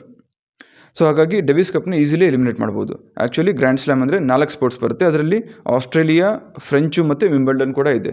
ಡೇವಿಸ್ ಕಪ್ಪು ಇದು ಸಹ ಟೆನ್ನಿಸ್ಗೆ ಸಂಬಂಧಪಟ್ಟಿದ್ದು, ಬಟ್ ಇದು ಸಪ್ರೇಟ್ ಕಪ್ಪು. ಸೊ ಯೂಶಲಿ ಸ್ಪೋರ್ಟ್ಸ್ ಓದುವಾಗ ಟೆನ್ನಿಸ್ ಅಂತ ಬಂದರೆ ನೀವು ಓದ್ತೀರಾ ಯಾವ ಒಂದು ಚಾಂಪಿಯನ್ಶಿಪ್ಪಲ್ಲಿ ಯಾರು ವಿನ್ನರ್ ಆದರು ಅಂತ. ಸೊ ಆ ಥರ ಚಾಂಪಿಯನ್ಶಿಪ್ ಓದುವಾಗ ನೀವು ಗ್ರ್ಯಾಂಡ್ ಸ್ಲ್ಯಾಮ್ ಅಂತ ನೋಡಿರ್ತೀರ, ಕೇಳಿರ್ತೀರ. ಗ್ರ್ಯಾಂಡ್ ಸ್ಲ್ಯಾಮ್ ಅಂತ ಪದೇ ಬರ್ತಾ ಇರುತ್ತೆ. ಸೊ ಇಲ್ಲಿ ಸರಿಯಾದ ಉತ್ತರ ಸಿ, ಡೇವಿಸ್ ಕಪ್. ಯಾವುದು ಗ್ರ್ಯಾಂಡ್ ಸ್ಲ್ಯಾಮ್ನಲ್ಲಿ ಒಳಗೊಂಡಿಲ್ಲ ಅಂತ ಕೇಳಿದರೆ C, Davis cup. Next, Khelo India ವಿಶ್ವವಿದ್ಯಾಲಯದ ಆಟಗಳನ್ನು 2020ರಲ್ಲಿ ಒಡಿಶಾದಲ್ಲಿ ಉದ್ಘಾಟಿಸಲಾಯಿತು. ಯಾವ ರಾಜ್ಯವು ಇದರ 2ನೇ ಆವೃತ್ತಿಯನ್ನು ಆಯೋಜಿಸುತ್ತಿದೆ? ಇದು ಕ್ವಶನ್ನು. ಇಲ್ಲಿ ಆನ್ಸರ್ಸು ಮಹಾರಾಷ್ಟ್ರ, ಕೇರಳ, ಕರ್ನಾಟಕ, ಪಂಜಾಬ್ ಅಂತ ಕೊಟ್ಟಿದ್ದಾರೆ. So the right answer is Karnataka. ಇದು ಒಂದ್ಸಗೆ ನ್ಯೂಸಲ್ಲಿತ್ತು, ಜುಲೈಯಲ್ಲಿತ್ತು. So Karnataka is the right answer. ಇಲ್ಲಿ ಒಂದು ಟ್ರೆಂಡ್ ನೀವು ಅಬ್ಸರ್ವ್ ಮಾಡ್ತಿರ್ಬೋದು. ಆಗಸ್ಟಲ್ಲಿ ಎಕ್ಸಾಮ್ ಆಯಿತು. ಆಗಸ್ಟ್ 24, 20 2021ರಲ್ಲಿ. ಕರೆಂಟ್ ಅಫೇರ್ಸ್ ಎಕ್ಸಾಮಿನರ್ ಏನು ಕೇಳಿದ್ದಾನೆ, ಮ್ಯಾಕ್ಸಿಮಮ್ ಫೆಬ್ರವರಿಯಿಂದ ಜುಲೈ ಲಾಸ್ಟ್ ವೀಕು ಇಲ್ಲ ಆಗಸ್ಟ್ ಫಸ್ಟ್ ವೀಕರು ಕೇಳಿದ್ದಾರೆ. ಜುಲೈ ಲಾಸ್ಟ್ ವೀಕ್ವರೆಗೂ. ಸೊ ಎಷ್ಟು? ಸುಮಾರು 6 ತಿಂಗಳ current affairs, 6 months current affairs ಪರ್ಫೆಕ್ಟಾಗಿ ಗೊತ್ತಿರಬೇಕು ನಿಮಗೆ. ಈ ಸೆಕ್ಷನ್ಸ್ ಏನು ಕೊಟ್ಟಿದ್ದಾನಲ್ಲ ಸ್ಟಾರ್ಟಿಂಗ್ ನಾನಿಲ್ಲಿ, ಏನು ಜನರಲ್ಲು, ಸ್ಪೋರ್ಟ್ಸು, ಟೆಕ್ನಾಲಜಿ, ಕಂಪ್ಯೂಟರ್ಸು, ಅವಾರ್ಡ್ಸ್ ಅಂತ ಈ ಥರ ನೀವು ಸೆಕ್ಷನ್ಸ್ ಹಾಕೊಂಬಿಡಿ ಒಂದು ಬುಕ್ಕಲ್ಲಿ. ಆ ಸೆಕ್ಷನ್ ಆಧಾರದ ಮೇಲೆ ಒಂದು 6 ತಿಂಗಳ ಕರೆಂಟ್ ಅಫೇರ್ಸ್ನ ನೀವು ಕುತ್ಕೊಂಡು ಅನಲೈಸ್ ಮಾಡಿ ಸೆಗ್ರಿಗೇಟ್ ಮಾಡ್ಕೊಳ್ಳಿ, ಹೆಡ್ಡಿಂಗ್ ಬರ್ಕೊಂಡು ಹೋಗ್ಬಿಡಿ. Khelo India sports, Olympic medals, important computers, super computers ಅಂತ. ಸೊ ಈ ಥರ ಬರ್ಕೊಂಡು ನೀವು ಏನು ಕರೆಂಟ್ ಅಫೇರ್ಸ್ ಓದ್ತಾ ಇರ್ತೀರಾ ಅಥವಾ ರಿವಿಷನ್ ಮಾಡ್ಕೊತಾ ಇರ್ತೀರಾ, ಆ ಬುಕ್ಕಲ್ಲಿ ಆ ಪೇಜಲ್ಲಿ ಅದನ್ನು ಆ ಕೀವರ್ಡ್ನ ಅಥವಾ ಹೆಡ್ಡಿಂಗ್ನ ಅಪ್ಡೇಟ್ ಮಾಡ್ಕೊಂಬಿಡಿ. So second time third time revision ಮಾಡೋಕ್ಕೆ ಬಂದಾಗ ಬರೀ ಹೆಡ್ಡಿಂಗ್ ನೋಡಿದ್ರೆ ನಿಮಗೆ ನೆನಪಾಗಿರಬೇಕು. ಅರ್ಥ ಆಗ್ತದಲ್ಲ? ಈ ಥರ ನೀವು ಸೊಫಿಸ್ಟಿಕೇಟೆಡ್ ಆಗಿ, ಸಿಸ್ಟಮೆಟಿಕ್ ಆಗಿ, ಸ್ಟ್ರಾಟಜಿಕಲಿ ಪ್ಲ್ಯಾನ್ ಮಾಡ್ಕೋಬೇಕು ಕರೆಂಟ್ ಅಫೇರ್ಸ್ ಪ್ರಿಪ್ರೇಷನ್. ಯಾಕಂದರೆ ಕರೆಂಟ್ ಅಫೇರ್ಸ್ ಪ್ರಿಪ್ರೇಷನ್ ಅಂದರೆ 6 ತಿಂಗಳು 7 ತಿಂಗಳು ಅಂದ್ರೂ ದಿನಕ್ಕೆ ನೀವು 4 ಫ್ಯಾಕ್ಟ್ ಹಿಡ್ಕೊಂಡ್ರು ಒಂದು ತಿಂಗಳಿಗೆ ಸುಮಾರು 120ರಿಂದ 150 ಫ್ಯಾಕ್ಟ್ ಆಯಿತು. 6-7 ತಿಂಗಳು ಸೇರಿಸಿದ್ರೆ ಸುಮಾರು 1000ಕ್ಕೂ ಹೆಚ್ಚು ಫ್ಯಾಕ್ಟ್ಸ್ ಆಗುತ್ತೆ. ಸೊ ಸುಮಾರು 1000ಕ್ಕೂ ಹೆಚ್ಚು ಫ್ಯಾಕ್ಟ್ಸ್ಗಳನ್ನ ನೆನ್ಪಿಟ್ಕೋಬೇಕು ಅಂದರೆ ವೆರಿ ಡಿಫಿಕಲ್ಟ್, ಕಷ್ಟ ಸಾಧ್ಯ. ಹಾಗಾಗಿ ಈ ಥರ ಪ್ಲ್ಯಾನ್ ಮಾಡ್ಕೊಂಡಾಗ ನೀವು ಪದೇ ರಿವಿಷನ್ ಮಾಡೋಕ್ಕೂ ಅನುಕೂಲ ಆಗುತ್ತೆ. ಇಷ್ಟು ಸಬ್ಜೆಕ್ಟು ಅಥವಾ ಕ್ಯಾಟಗರಿ ವೈಸು ನೀವು ಕೀವರ್ಡ್ಸ್ ಬರ್ಕೊಂಡು ಹೋಗ್ಬಿಟ್ರೆ 20ರಿಂದ 25 ಪೇಜಲ್ಲಿ 6 ಮಂತ್ಸ್ ಕರೆಂಟ್ ಅಫೇರ್ಸ್ನ ನೀವು ಒಂದು ಕಡೆ ಸೇರಿಸಿಡ್ಬೋದು. ಸೊ ಆ 20-25 ಪೇಜು ದಿನಕ್ಕೆ ಒಂದ್ಸಲಿ ನೀವು ಹಾಫ್ ಆನ್ ಅವರ್ ಕೊಟ್ಟು ರಿವಿಷನ್ ಆಗೋಗ್ಬಿಡುತ್ತೆ. ಸುಮ್ಮನೆ ಕಣ್ಣಾಡಿಸ್ಕೊಂಡು ಹೋಗೋದು ನಿಮ್ಮ ಸಬ್ಕಾನ್ಷಿಯಸ್ ಮೆಮರಿಯಲ್ಲಿ ಕೂತ್ಕೊಂಡ್ಬಿಡುತ್ತೆ. ರೈಟ್, ಈ ಥರ ಪ್ಲ್ಯಾನ್ ಮಾಡ್ಕೊಳ್ಳಿ. ಯಾಕೆ ಇಂಪಾರ್ಟೆನ್ಸ್ ಕೊಡಬೇಕು? ಸುಮಾರು 40 ಕ್ವಶನ್ಸ್ ಇಲ್ಲಿಂದನೇ ಬರುತ್ತೆ. ಸೊ ಇದಕ್ಕೆ right answer Karnataka. Next technology. Macintosh operating system ಯಾವುದರ ಉತ್ಪನ್ನವಾಗಿದೆ? ಹೆಸರಲ್ಲೇ ಇದೆ ನೋಡಿ, ಮ್ಯಾಕಿಂಟೋಶ್ ಆಪ್ರೇಟಿಂಗ್ ಸಿಸ್ಟಮ್ ಅಂತ ಹೇಳಿದರೆ ವಿಂಡೋಸ್ ಗೊತ್ತು ನಮಗೆ, ಆ್ಯಂಡ್ರಾಯ್ಡ್ ಗೊತ್ತು. ಅದೇ ಥರ ವಿಂಡೋಸು, ಆ್ಯಂಡ್ರಾಯ್ಡು, ಅದೇ ಥರ ಮ್ಯಾಕ್ ಗೊತ್ತಲ್ವಾ, iOS ಅಂತ ಬರುತ್ತೆ. iOS ಅದನ್ನು ಮ್ಯಾಕ್ ಬುಕ್ ಅಂತ ಕರಿತೀವಿ. iOS ಮೇಲೆ ಆಪ್ರೇಟ್ ಆಗುವಂಥ ಲ್ಯಾಪ್ಟಾಪ್ಗೆ ಮ್ಯಾಕ್ ಬುಕ್ ಅಂತ ಕರಿತೀವಿ ನಾವು. ಸೊ ಮ್ಯಾಕಿಂಟೋಶ್ ಅಂದರೆ ಇಲ್ಲೂ ಸಹ ಮ್ಯಾಕ್ ಅಂತ ಬರುತ್ತೆ. So iOS, MacBook, Macintosh ಅಂದರೆ ಎಲ್ಲೋ ಒಂದು ಕಡೆ ಕೇಳ್ದಂಗೆ ಅನ್ನಿಸ್ತಾ ಇದೆಯಲ್ಲ? Yes, Apple, iPhone, iPad. MacBook ಎಲ್ಲ ಆ್ಯಪಲ್ಗೆ ಸಂಬಂಧಪಟ್ಟಿದ್ದು. ಸೊ ಇಲ್ಲಿ ಹೆಸರಲ್ಲೇ ಇದೆ, ನನಗೆ ಆಬ್ವಿಯಸ್ಲಿ ಏನೂ ಗೊತ್ತಿಲ್ಲ ಅಂದ್ಕೊಳ್ಳಿ. ಆಪ್ರೇಟಿಂಗ್ ಸಿಸ್ಟಮ್ ಬಗ್ಗೆ ವಿಂಡೋಸ್ ಬಿಟ್ಟು, ಆ್ಯಂಡ್ರಾಯ್ಡ್ ಬಿಟ್ಟು, ಅಥವಾ ಈ ಥರ ಪಾಪ್ಯುಲರ್ ಇರುವಂಥದ್ದು ಬಿಟ್ಟು ಬೇರೆ ಏನೂ ಗೊತ್ತಿಲ್ಲ ಅಂದ್ಕೊಳ್ಳಿ. ಆ ಸಂದರ್ಭದಲ್ಲಿ ಇಲ್ಲಿ ಕೊಟ್ಟಿರೋಂಥ ಕೀವರ್ಡ್ನೇ ಬ್ರೇಕ್ ಮಾಡಿದ್ರೆ ಆಬ್ವಿಯಸ್ಲಿ ನನಗೆ ಆನ್ಸರ್ ಗೊತ್ತಾಗುತ್ತೆ. ಮ್ಯಾಕಿಂಟೋಶ್ ಅಂದರೆ ಮ್ಯಾಕ್ ಅಂತ ಬರುತ್ತೆ, ಮ್ಯಾಕ್ ಇಂಟೋಶ್. ಸೊ ಮ್ಯಾಕ್ ಅಂದರೆ ಆ್ಯಪಲ್ಗೆ ಸಂಬಂಧಪಟ್ಟಿದ್ದು. ಗೂಗಲ್ ಬರಲ್ಲ, ಮೈಕ್ರೋಸಾಫ್ಟ್ ಬರಲ್ಲ, ಒರಾಕಲ್ ಬರಲ್ಲ. ಸೊ ಯೋಚನೆ ಮಾಡಿ, ಸರಿಯಾದ ಉತ್ತರ ಗೊತ್ತಿಲ್ಲದೇ ಇದ್ದರೂ ಸಹ ಆನ್ ದಿ ಸ್ಪಾಟ್ ನಾನು ರೈಟ್ ಆನ್ಸರ್ನ ಗೆಸ್ ಮಾಡಿ ಕರೆಕ್ಟಾಗಿ ಮಾರ್ಕ್ ಮಾಡಿದ್ದೀನಿ. ಸೊ ಇದಕ್ಕೆ ಎಲಿಮಿನೇಷನ್ ಟೆಕ್ನಿಕ್ಕು, ಇದಕ್ಕೆ ಟಿಪ್ಸ್ ಆ್ಯಂಡ್ ಟ್ರಿಕ್ಸ್ ಅನ್ನೋದು. ನೀವು ನನಗೆ ಯಾವುದೇ ಕ್ವಶನ್ ಪೇಪರ್ ಕೊಡಿ, PCದಾಗಲಿ, PSI ಆಗಲಿ, KS ಆಗಲಿ, ಸುಮಾರು 25-30% ಇದೇ ಥರ ಎಲಿಮಿನೇಷನ್ ಟೆಕ್ನಿಕ್ ಮೇಲೇ ನಿಮಗೆ ಸರಿಯಾದ ಉತ್ತರ ಗೊತ್ತಿಲ್ಲದೇ ಇದ್ದರೂ ಸಹ just by application of your common sense or common knowledge ನೀವು ಸರಿ ಉತ್ತರನ ಹೇಗೆ ಕಂಡುಹಿಡಿಬೋದು ಅಂತ ನಾನು ತೋರಿಸ್ಕೊಡ್ತೀನಿ. ಸೊ ಅದಕ್ಕಾಗಿಯೇ ಏನು ಬೇಕು, ಪ್ರಾಕ್ಟೀಸ್ ಬೇಕು. ಬರೀ ಓದಿದ್ರೆ ಸಾಕಾಗಲ್ಲ, ಓದೋದ್ರ ಜೊತೆಗೆ ಡೈಲಿ ಕೆಲವೊಂದು 10-15 ಕ್ವಶನ್ ಸಾಲ್ವ್ ಮಾಡಬೇಕು. ವೀಕ್ಲಿ ಒಂದು ಮಾಕ್ ಟೆಸ್ಟ್ ಆದರೂ, ಮಿನಿಮಮ್ ಒಂದು ಮಾಕ್ ಟೆಸ್ಟ್. ವೀಕ್ಲಿ 100 ಪ್ರಶ್ನೆಗಳನ್ನ ಒಳಗೊಂಡಂಥ ಒಂದು full length mock test compulsorily solve ಮಾಡಲೇಬೇಕು ನೀವು. ಸೊ ಆವಾಗ ಮಾತ್ರ ಈ ಥರ ಟಿಪ್ಸು, ಟೆಕ್ನಿಕ್ಸು ಅಥವಾ ಟ್ರಿಕ್ಸು ನಿಮಗೆ ಒಂಥರ ಕರಗತ ಆಗುತ್ತೆ. ಸೊ ನ್ಯಾಚುರಲಿ ಎಕ್ಸಾಮಿನೇಷನ್ ಹಾಲಲ್ಲಿ ನಿಮ್ಮ ಮೈಂಡ್ ಆ ಥರ ಓಡುತ್ತೆ. ಅದನ್ನು ಬಿಟ್ಟು ಫೋರ್ಸ್ಫುಲಿ ನೀವು ಓಡಿಸೋಕೋದ್ರೆ ಓಡಲ್ಲ ಅದು. ನೆಕ್ಸ್ಟು, ಆಪ್ಟಿಕಲ್ ಫೈಬರ್ ಯಾವ ತತ್ವದ ಮೇಲೆ ಕೆಲಸ ಮಾಡುತ್ತದೆ? ಸೊ ಇಲ್ಲಿ ಒಂದ್ಸಗೆ ನೀವು ಕಾಮನ್ ಸೆನ್ಸ್ ಅಪ್ಲೈ ಮಾಡ್ಬೋದು. ಡಾಪ್ಲರ್ ಪರಿಣಾಮ ಯೂಶ್ವಲಿ ಸೌಂಡ್ ವೇವ್ಸ್, ಶಬ್ದ ತರಂಗಗಳು. ಸೊ ಅಲ್ಲಿ ನಾವು ಹೆಚ್ಚಾಗಿ ಕೇಳ್ತೀವಿ. ಸೊ ಹಾಗಾಗಿ ಇದನ್ನು ಎಲಿಮಿನೇಟ್ ಮಾಡ್ತೀನಿ. ಆಪ್ಟಿಕಲ್ ಫೈಬರ್ ಉಳಿದಿರೋದಷ್ಟು BCD, ಅಂದರೆ ಈ 3ರಲ್ಲಿ ಒಂದು ಆಪ್ಷನ್ ಕರೆಕ್ಟಾಗಿರಬೇಕು. ವಿವರ್ತನೆ ಆದರೂ ಆಗಿರ್ಬೋದು, ಒಟ್ಟು ಆಂತರಿಕ ಪ್ರತಿಫಲನ ಆದರೂ ಆಗಿರ್ಬೋದು, ಅಥವಾ ರಾಮನ್ ಪರಿಣಾಮ ಆದರೂ ಆಗಿರ್ಬೋದು. ಈ 3ರಲ್ಲಿ ಒಂದು ಆಪ್ಷನ್ ರೈಟ್ ಆಗಿರ್ಬೋದು. ಯೂಶ್ವಲಿ ನೀವು NCERT ಟೆಕ್ಸ್ಟ್ ಬುಕ್ಸಲ್ಲಿ ಮತ್ತು ಸ್ಟೇಟ್ ಗೌರ್ಮೆಂಟ್ ಟೆಕ್ಸ್ಟ್ ಬುಕ್ಸಲ್ಲಿ ಇದನ್ನು ಕರೆಕ್ಟಾಗಿ ಕೊಟ್ಟಿದ್ದಾರೆ. ಟೋಟಲ್ ಇಂಟರ್ನಲ್ ರಿಫ್ಲೆಕ್ಷನ್ ಅಂತ ಕರೀತಾರೆ. ಆಪ್ಟಿಕಲ್ ಫೈಬರ್ ವರ್ಕ್ ಆಗೋದು TIR, ಟೋಟಲ್ ಇಂಟರ್ನಲ್ ರಿಫ್ಲೆಕ್ಷನ್, ಅಂದರೆ ಒಟ್ಟು ಆಂತರಿಕ ಪ್ರತಿಫಲನ. ಇಲ್ಲಿ ನೋಡಿ, so by application of common sense option A ತಪ್ಪು ಅಂತ ನಂಗೆ ಗೊತ್ತಾಯಿತು. ಉಳಿದಿರೋಂಥ ಆಪ್ಷನಲ್ಲಿ ಸ್ವಲ್ಪ ನಾವು ಬೇಸಿಕ್ ಸೈನ್ಸ್ ಓದಿದ್ರೆ, ಬೇಸಿಕ್ ಸೈನ್ಸ್ ಅಂದರೆ ಎಷ್ಟು ಟಾಪಿಕ್ಸ್ ಬರುತ್ತೆ ನಿಮಗೆ, ಲೈಟು, ಸೌಂಡ್ ವೇವ್ಸು, ಆಮೇಲೆ ಜನರಲ್ ಡಿಸೀಸಸ್ಸು, ಬಯಾಲಜಿಯಿಂದ ಕೆಲವೊಂದು ಚಾಪ್ಟರ್ಸು, ಈ ಥರ ಎಲ್ಲ ಸೇರಿದ್ರೂ ಒಂದು 6 to 7 ಚಾಪ್ಟರ್ಸ್ ಮ್ಯಾಕ್ಸಿಮಮ್. ಬೇಸಿಕ್ ಸೈನ್ಸ್ಗೆ ಒಂದು 10-15 ಗಂಟೆಗಳ ಕಾಲ ನೀವು ಕೊಟ್ಬಿಟ್ರೆ, ಒಂದು 2-3 ದಿನ ಓದಿದ್ರೆ ಸಾಕು, ಮೋರ್ ದೆನ್ ಸಫಿಷಿಯೆಂಟ್. ಅದನ್ನು ಬಿಟ್ಟು ಹೊರಗಡೆಯಿಂದ ಏನೂ ಕೇಳುವಂತಹ ಚಾನ್ಸಸ್ಸೇ ಇರಲ್ಲ, ಅಷ್ಟು ಸಿಂಪಲ್ಲು. ಇನ್ನು ಪಾಲಿಟಿ, ಹಿಸ್ಟ್ರಿಗೆ ಮ್ಯಾಕ್ಸಿಮಮ್ ಟೈಮ್ ಕೊಡಬೇಕಾಗುತ್ತೆ. ಪಾಲಿಟಿನೂ ವೆರಿ ಸಿಂಪಲ್. ಜಿಯೋಗ್ರಫಿ, ಎನ್ವೈರ್ಮೆಂಟು, ಆಮೇಲೆ ಎಕನಾಮಿಕ್ಸು ಎಲ್ಲ ಬೇಸಿಕ್ಸ್ ಕೇಳ್ತಾರೆ. ಎಲ್ಲದಕ್ಕೂ ಒಂದು 30-40 ಅವರ್ ಕೊಡಬೇಕು ಅಂದ್ಕೊಳ್ಳಿ, ಒಂದು ಬುಕ್ ಕಂಪ್ಲೀಟ್ ಮಾಡೋಕ್ಕೆ ಅಥವಾ ಒಂದು ಸಬ್ಜೆಕ್ಟ್ ಕಂಪ್ಲೀಟ್ ಮಾಡೋಕ್ಕೆ. ವೆರಾಸ್ ಈ ಎಲ್ಲ ಸಬ್ಜೆಕ್ಟ್ಸ್ನ ಕಂಪೇರ್ ಮಾಡಿದ್ರೆ basic science very easy. So ಒಂದು 10-15 ಅವರ್ ನೀವು ಕೊಟ್ಟರೆ ಆರಾಮಾಗಿ ಹೋಲ್ ಬೇಸಿಕ್ ಸೈನ್ಸ್ ಕವರ್ ಆಗುತ್ತೆ ನಿಮ್ಮದು ಇಂಪಾರ್ಟೆಂಟ್ ಏರಿಯಾಸ್. ಸೊ ಹಾಗಾಗಿ ಫಸ್ಟು ಏನು ಓದಬೇಕು ಬೇಸಿಕ್ ಸೈನ್ಸಿಂದ ತಿಳ್ಕೊಳ್ಳುವಂಥ ಅಗತ್ಯ ಇದೆ, ರೈಟ್. ಇಲ್ಲಿ ಸರಿಯಾದ ಉತ್ತರ ಏನು? Total internal reflection, that is ಒಟ್ಟು ಆಂತರಿಕ ಪ್ರತಿಫಲನ. ನೆಕ್ಸ್ಟ್ ಕ್ವಶನು, ವೈಫೈ ಉಪಯೋಗಿಸುವುದು. ಇಲ್ಲಿ ನೋಡಿ, ಪ್ಯೂರ್ಲಿ ಎಲಿಮಿನೇಷನ್ ಟೆಕ್ನಿಕ್ ಹೆಂಗೆ ಅಪ್ಲೈ ಮಾಡ್ತೀನಿ ನೋಡಿ. ಬೆಳಕಿನ ಕಿರಣಗಳನ್ನು ಯೂಸ್ ಮಾಡೋಕ್ಕಾಗುತ್ತಾ ವೈಫೈ? ಇಲ್ಲ. ಯಾಕಂದರೆ ಅಕಸ್ಮಾತ್ ಈ ರೇಸ್ ಯೂಸ್ ಮಾಡಿಕೊಂಡು ಅಥವಾ ಬೆಳಕಿನ ಕಿರಣಗಳನ್ನ ಯೂಸ್ ಮಾಡಿಕೊಂಡು ಏನಾದರೂ ವೈಫೈ ವರ್ಕ್ ಆಗೋಂಗೆ ಇದ್ದಿದ್ರೆ, ನೀವು ಕತ್ಲಿರುವಾಗ ಅಥವಾ ರೂಮಲ್ಲಿ ಬೆಳಕೇ ಬರದಿರೋಂಥ ರೂಮಲ್ಲಿ ಕೂತ್ಕೊಂಡ್ರೆ ವೈಫೈ ಹೆಂಗೆ ಬರುತ್ತೆ? ಚಾನ್ಸೇ ಇಲ್ಲಲ್ಲ. ಸಪೋಸ್ ಇದೇ ರೂಮಲ್ಲಿ ನಾನು ಇವಾಗ ಎಲ್ಲ ಕರ್ಟನ್ ಕ್ಲೋಸ್ ಮಾಡಿಕೊಂಡು ವೈಫೈ ರೌಟರು ಕೆಳಗಡೆ ಇದೆ ಅಂದ್ಕೊಳ್ಳಿ, ಕೆಳಗಡೆ ಮನೇಲಿ ಗ್ರೌಂಡ್ ಫ್ಲೋರಲ್ಲಿ, ಫಸ್ಟ್ ಫ್ಲೋರಲ್ಲಿ ನಾನು ಕೂತ್ಕೊಂಡಿದ್ದೀನಿ. ಸೊ ಎಲ್ಲ ಕ್ಲೋಸ್ ಮಾಡಿಕೊಂಡು ಎಲ್ಲ ಕಿಟಕಿ ಡೋರು ಎಲ್ಲ ಹಾಕ್ಕೊಂಡು ಕರ್ಟನ್ಸ್ ಹಾಕೊಂಡ್ಬಿಟ್ರೆ ಕಂಪ್ಲೀಟ್ಲಿ ಲೈಟ್ ಬರೋಂಗಿಲ್ಲ. ಸೊ ಅಂತಹ ಸಂದರ್ಭದಲ್ಲಿ ವೈಫೈ ಯೂಸ್ ಮಾಡೋಕ್ಕಾಗಲ್ವಾ? ಆಬ್ವಿಯಸ್ಲಿ ಆಗುತ್ತೆ. ಸೊ ಹಾಗಾಗಿ ಇದು ಎ ಆಪ್ಷನ್ನ ಈಸಿಲಿ ಎಲಿಮಿನೇಟ್ ಮಾಡ್ಬೋದು. ವೈಫೈ ಯಾವುದೇ ಕಾರಣಕ್ಕೂ ಬೆಳಕಿನ ಕಿರಣಗಳನ್ನು ಯೂಸ್ ಮಾಡಿಕೊಂಡು ವರ್ಕ್ ಆಗಲ್ಲ. ಸೊ ಹಾಗಾಗಿ ಆಪ್ಷನ್ ಎ ಎಲಿಮಿನೇಟ್ ಮಾಡ್ತಾಯಿದ್ದೀನಿ. ನೆಕ್ಸ್ಟು ಮೈಕ್ರೋ ಅಲೆಗಳು. ಯೋಚನೆ ಮಾಡಿ, ಮೈಕ್ರೋ ಅಲೆಗಳನ್ನು ಎಲಿಮಿನೇಟ್ ಮಾಡ್ತಾಯಿದ್ದೀನಿ. ಯಾಕೆ ಹೇಳಿ? ಮೈಕ್ರೋ ಅಂದರೆ ನಮಗೆ ತತ್ಕ್ಷಣ ತಲೆಗೆ ಹೊಳೆಯೋದು ಯಾವುದು? ಮೈಕ್ರೋವೇವ್ ಓವನ್ನಲ್ಲಿ ನೀವೇನಾದರೂ ಫುಡ್ ಹೀಟ್ ಮಾಡಬೇಕಂದ್ರೆ ಅಥವಾ ಊಟ ಬಿಸಿ ಮಾಡಬೇಕು ಅಂದರೆ ಮೈಕ್ರೋವೇವ್ಸ್ ಯೂಸ್ ಮಾಡ್ತೀರಾ. ಸೊ ಅಷ್ಟು ಎನರ್ಜೆಟಿಕ್ಕು. ಅದನ್ನು ಬಳಸ್ಕೊಂಡು ಏನಾದರೂ ವೈಫೈ ವರ್ಕ್ ಆದರೆ ಸುತ್ತಮುತ್ತ ಇರೋರಿಗೆ ಅಥವಾ ನಮ್ಮ ದೇಹದ ಮುಖಾಂತರ ಹೋದರೆ ಆಬ್ವಿಯಸ್ಲಿ ನಮ್ಮ ಆರ್ಗನ್ಸ್ಗೆ ಅಥವಾ ಟಿಶ್ಯೂಸ್ಗೆ, ಸೆಲ್ಸ್ಗೆ ಅಡ್ಡ ಪರಿಣಾಮ ಬೀರುತ್ತೆ ಅದರ ಮೇಲೆ. ಸೊ ಹಾಗಾಗಿ ಮೈಕ್ರೋವೇವ್ಸು ಅಲ್ಲ. ಉಳಿದಿರೋದು ರೇಡಿಯೋ ಮತ್ತು ಇನ್ಫ್ರಾರೆಡ್. ಇನ್ಫ್ರಾರೆಡ್ ಅಂದರೆ ಹೇಗೆ? ಇವಾಗ ಸೂರ್ಯನಿಂದನೂ ಇನ್ಫ್ರಾರೆಡ್ ರೇಸ್ ಬರುತ್ತೆ. ನೀವೊಂದು ಕ್ಯಾಂಪ್ ಫೈರ್ ಹಾಕ್ತಾರಲ್ಲ, ಸುತ್ತಲೂ ಎಲ್ಲ ಜನ ಕೂತ್ಕೊಂಡು ಕಟ್ಟಿಗೆ ಹಾಕ್ಬಿಟ್ಟು ಸ್ವಲ್ಪ ಬೆಂಕಿ ಹಚ್ಚಿ ಮೈಯೆಲ್ಲ ಕಾಯಿಸ್ಕೊಳ್ಳೋದು. ಸೊ ಅಲ್ಲೂ ಸಹ ಇನ್ಫ್ರಾರೆಡ್ ರೇಸ್ ಬರುತ್ತೆ. ಸೊ ಈ ಥರ ಅಪ್ಲೈ ಮಾಡಿದ್ರೆ ನಿಮ್ಗೆ ಏನು ಗೊತ್ತಾಗುತ್ತೆ, ಇನ್ಫ್ರಾರೆಡ್ ರೇಸ್ ಅನ್ನೋದು ಕೇವಲ ಶಾರ್ಟ್ ವೇವ್ ಲೆಂತ್ ಇರೋದು ಅಥವಾ ಕಮ್ಮಿ ಡಿಸ್ಟೆನ್ಸ್ ಇರುತ್ತಲ್ಲ ಅಲ್ಲಿ ಮಾತ್ರ ವರ್ಕ್ ಆಗುತ್ತೆ.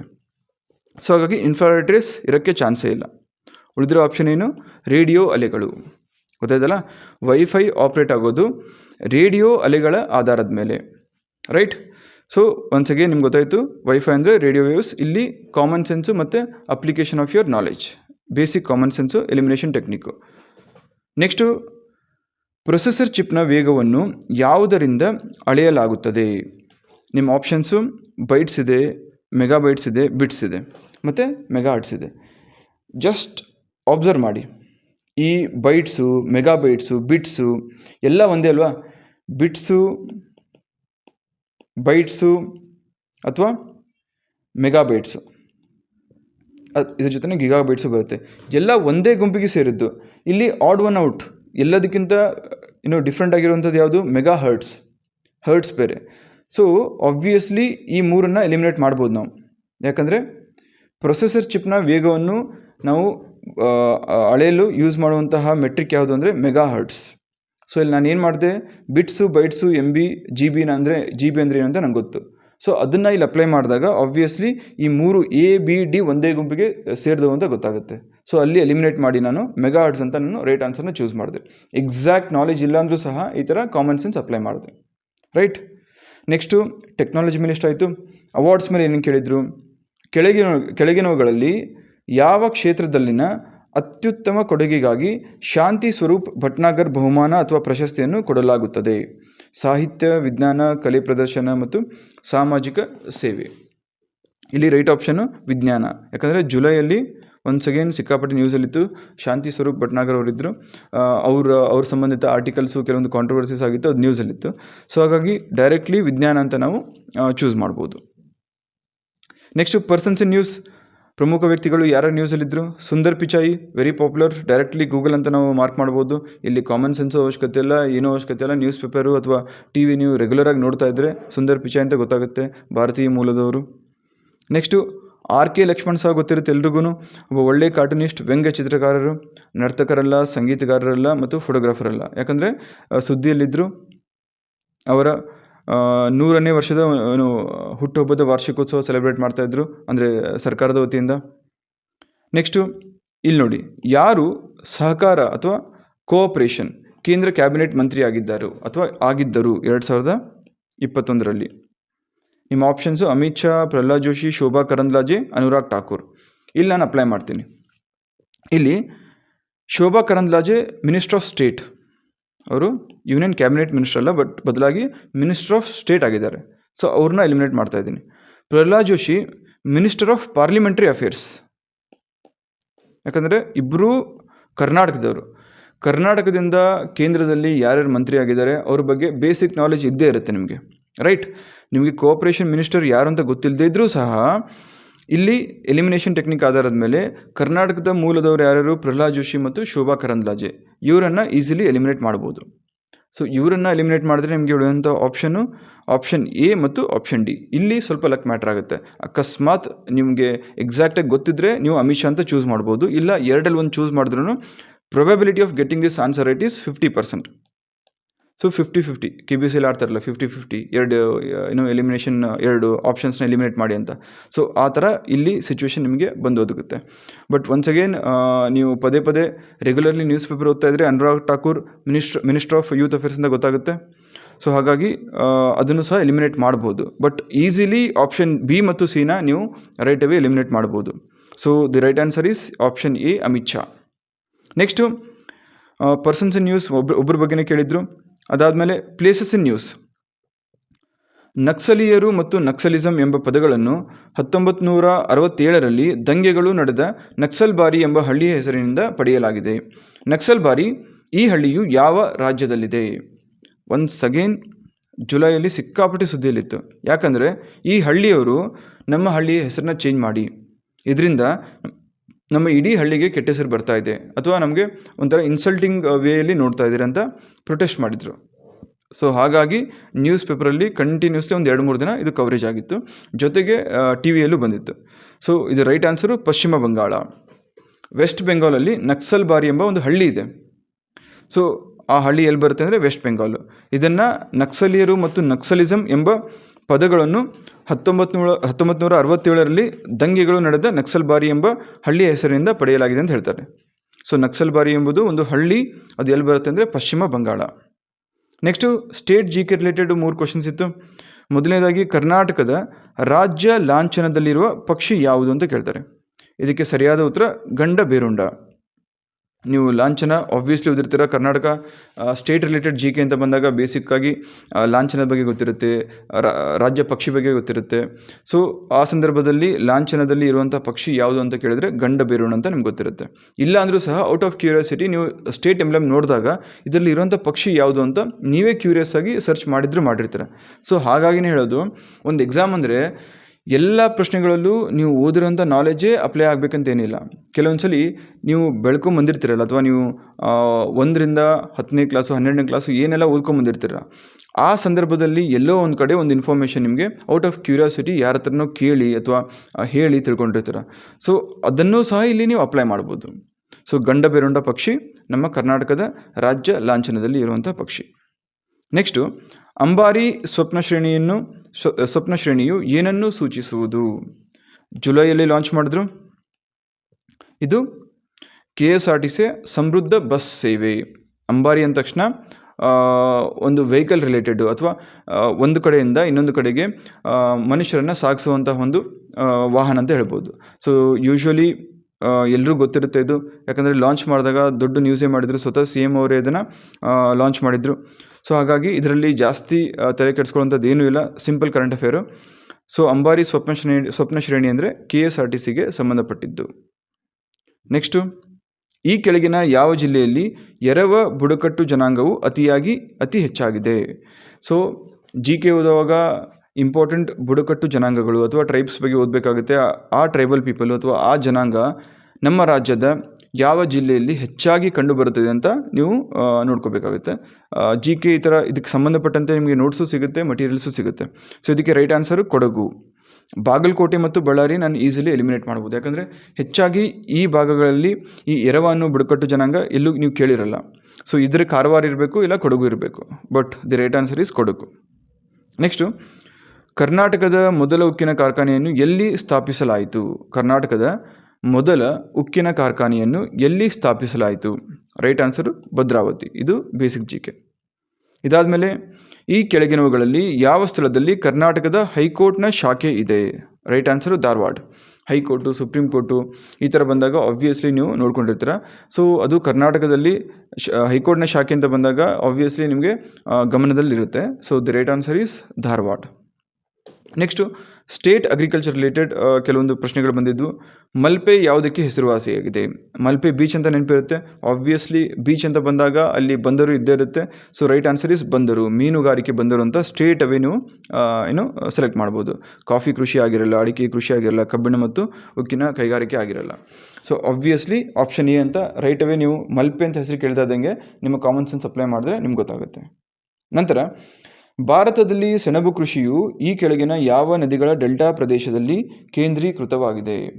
Once again common sense question, GK question. ಸೆಣಬು ಅಂತ ಬಂದಾಗ ಭಾರತದಲ್ಲಿ ನಿಮ್ಗೆ ಹೆಚ್ಚಾಗಿ ಅದು ಸಿಗೋದು ವೆಸ್ಟ್ ಬೆಂಗಾಲಲ್ಲಿ. ಸೊ ವೆಸ್ಟ್ ಬೆಂಗಾಲಲ್ಲಿ ಯಾವ ನದಿ ಹಾದೋಗುತ್ತೆ? ನಿಮಗೆ ಗಂಗಾ. ಸೊ ಹಾಗಾಗಿ ಮಹಾನದಿ, ಬ್ರಹ್ಮಪುತ್ರ, ಗೋದಾವರಿ ಈ ಮೂರನ್ನು ಎಲಿಮಿನೇಟ್ ಮಾಡ್ಬೋದು. ಸೊ ಇದಕ್ಕೆ ನೀವು ಜಿಯೋಗ್ರಫಿ ಓದುವಾಗ ಅಥವಾ ಜನರಲ್ GK ಓದುವಾಗ ಮ್ಯಾಪನ್ನು ಜೊತೆಗೆ ಇಟ್ಕೊಂಡು ಓದಿ ಅಂತ ನಾನು ಹೇಳೋದು.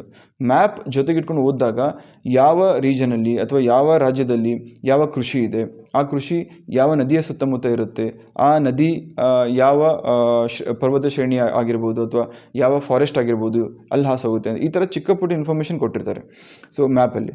ಸೊ ಅದ್ರ ಬೇಸಿಸ್ ಮೇಲೇ ಪ್ರಶ್ನೆಗಳನ್ನ ಹೆಚ್ಚಾಗಿ ಕೇಳ್ತಾರೆ. ಸೊ ಇಲ್ಲಿ ಇದಕ್ಕೆ ರೈಟ್ ಆನ್ಸರ್ ಗಂಗಾ. ನಂತರ ಸಿಂಪಲ್ ಕ್ವಶನ್ ನೋಡಿ, ಗಾಂಜಾ ಯಾವುದರ ಉತ್ಪತ್ತಿ? ರೈಟ್ ಆನ್ಸರ್ ಗಾಂಜಾ ಸಸ್ಯ. ಸುಮ್ಮನೆ ನಾಮಕೆ ವಾಸ್ತೆ ಕೊಡ್ಲೋ ಬಿಡುವಂಥ ಈ ಒಂದು ಪ್ರಶ್ನೆನ ಕೊಟ್ಟಿರೋದು. ಸೊ ಗಾಂಜಾ ಯಾವುದರ ಉತ್ಪತ್ತಿ? ಗಾಂಜಾ ಸಸ್ಯ ಆಬ್ವಿಯಸ್ಲಿ.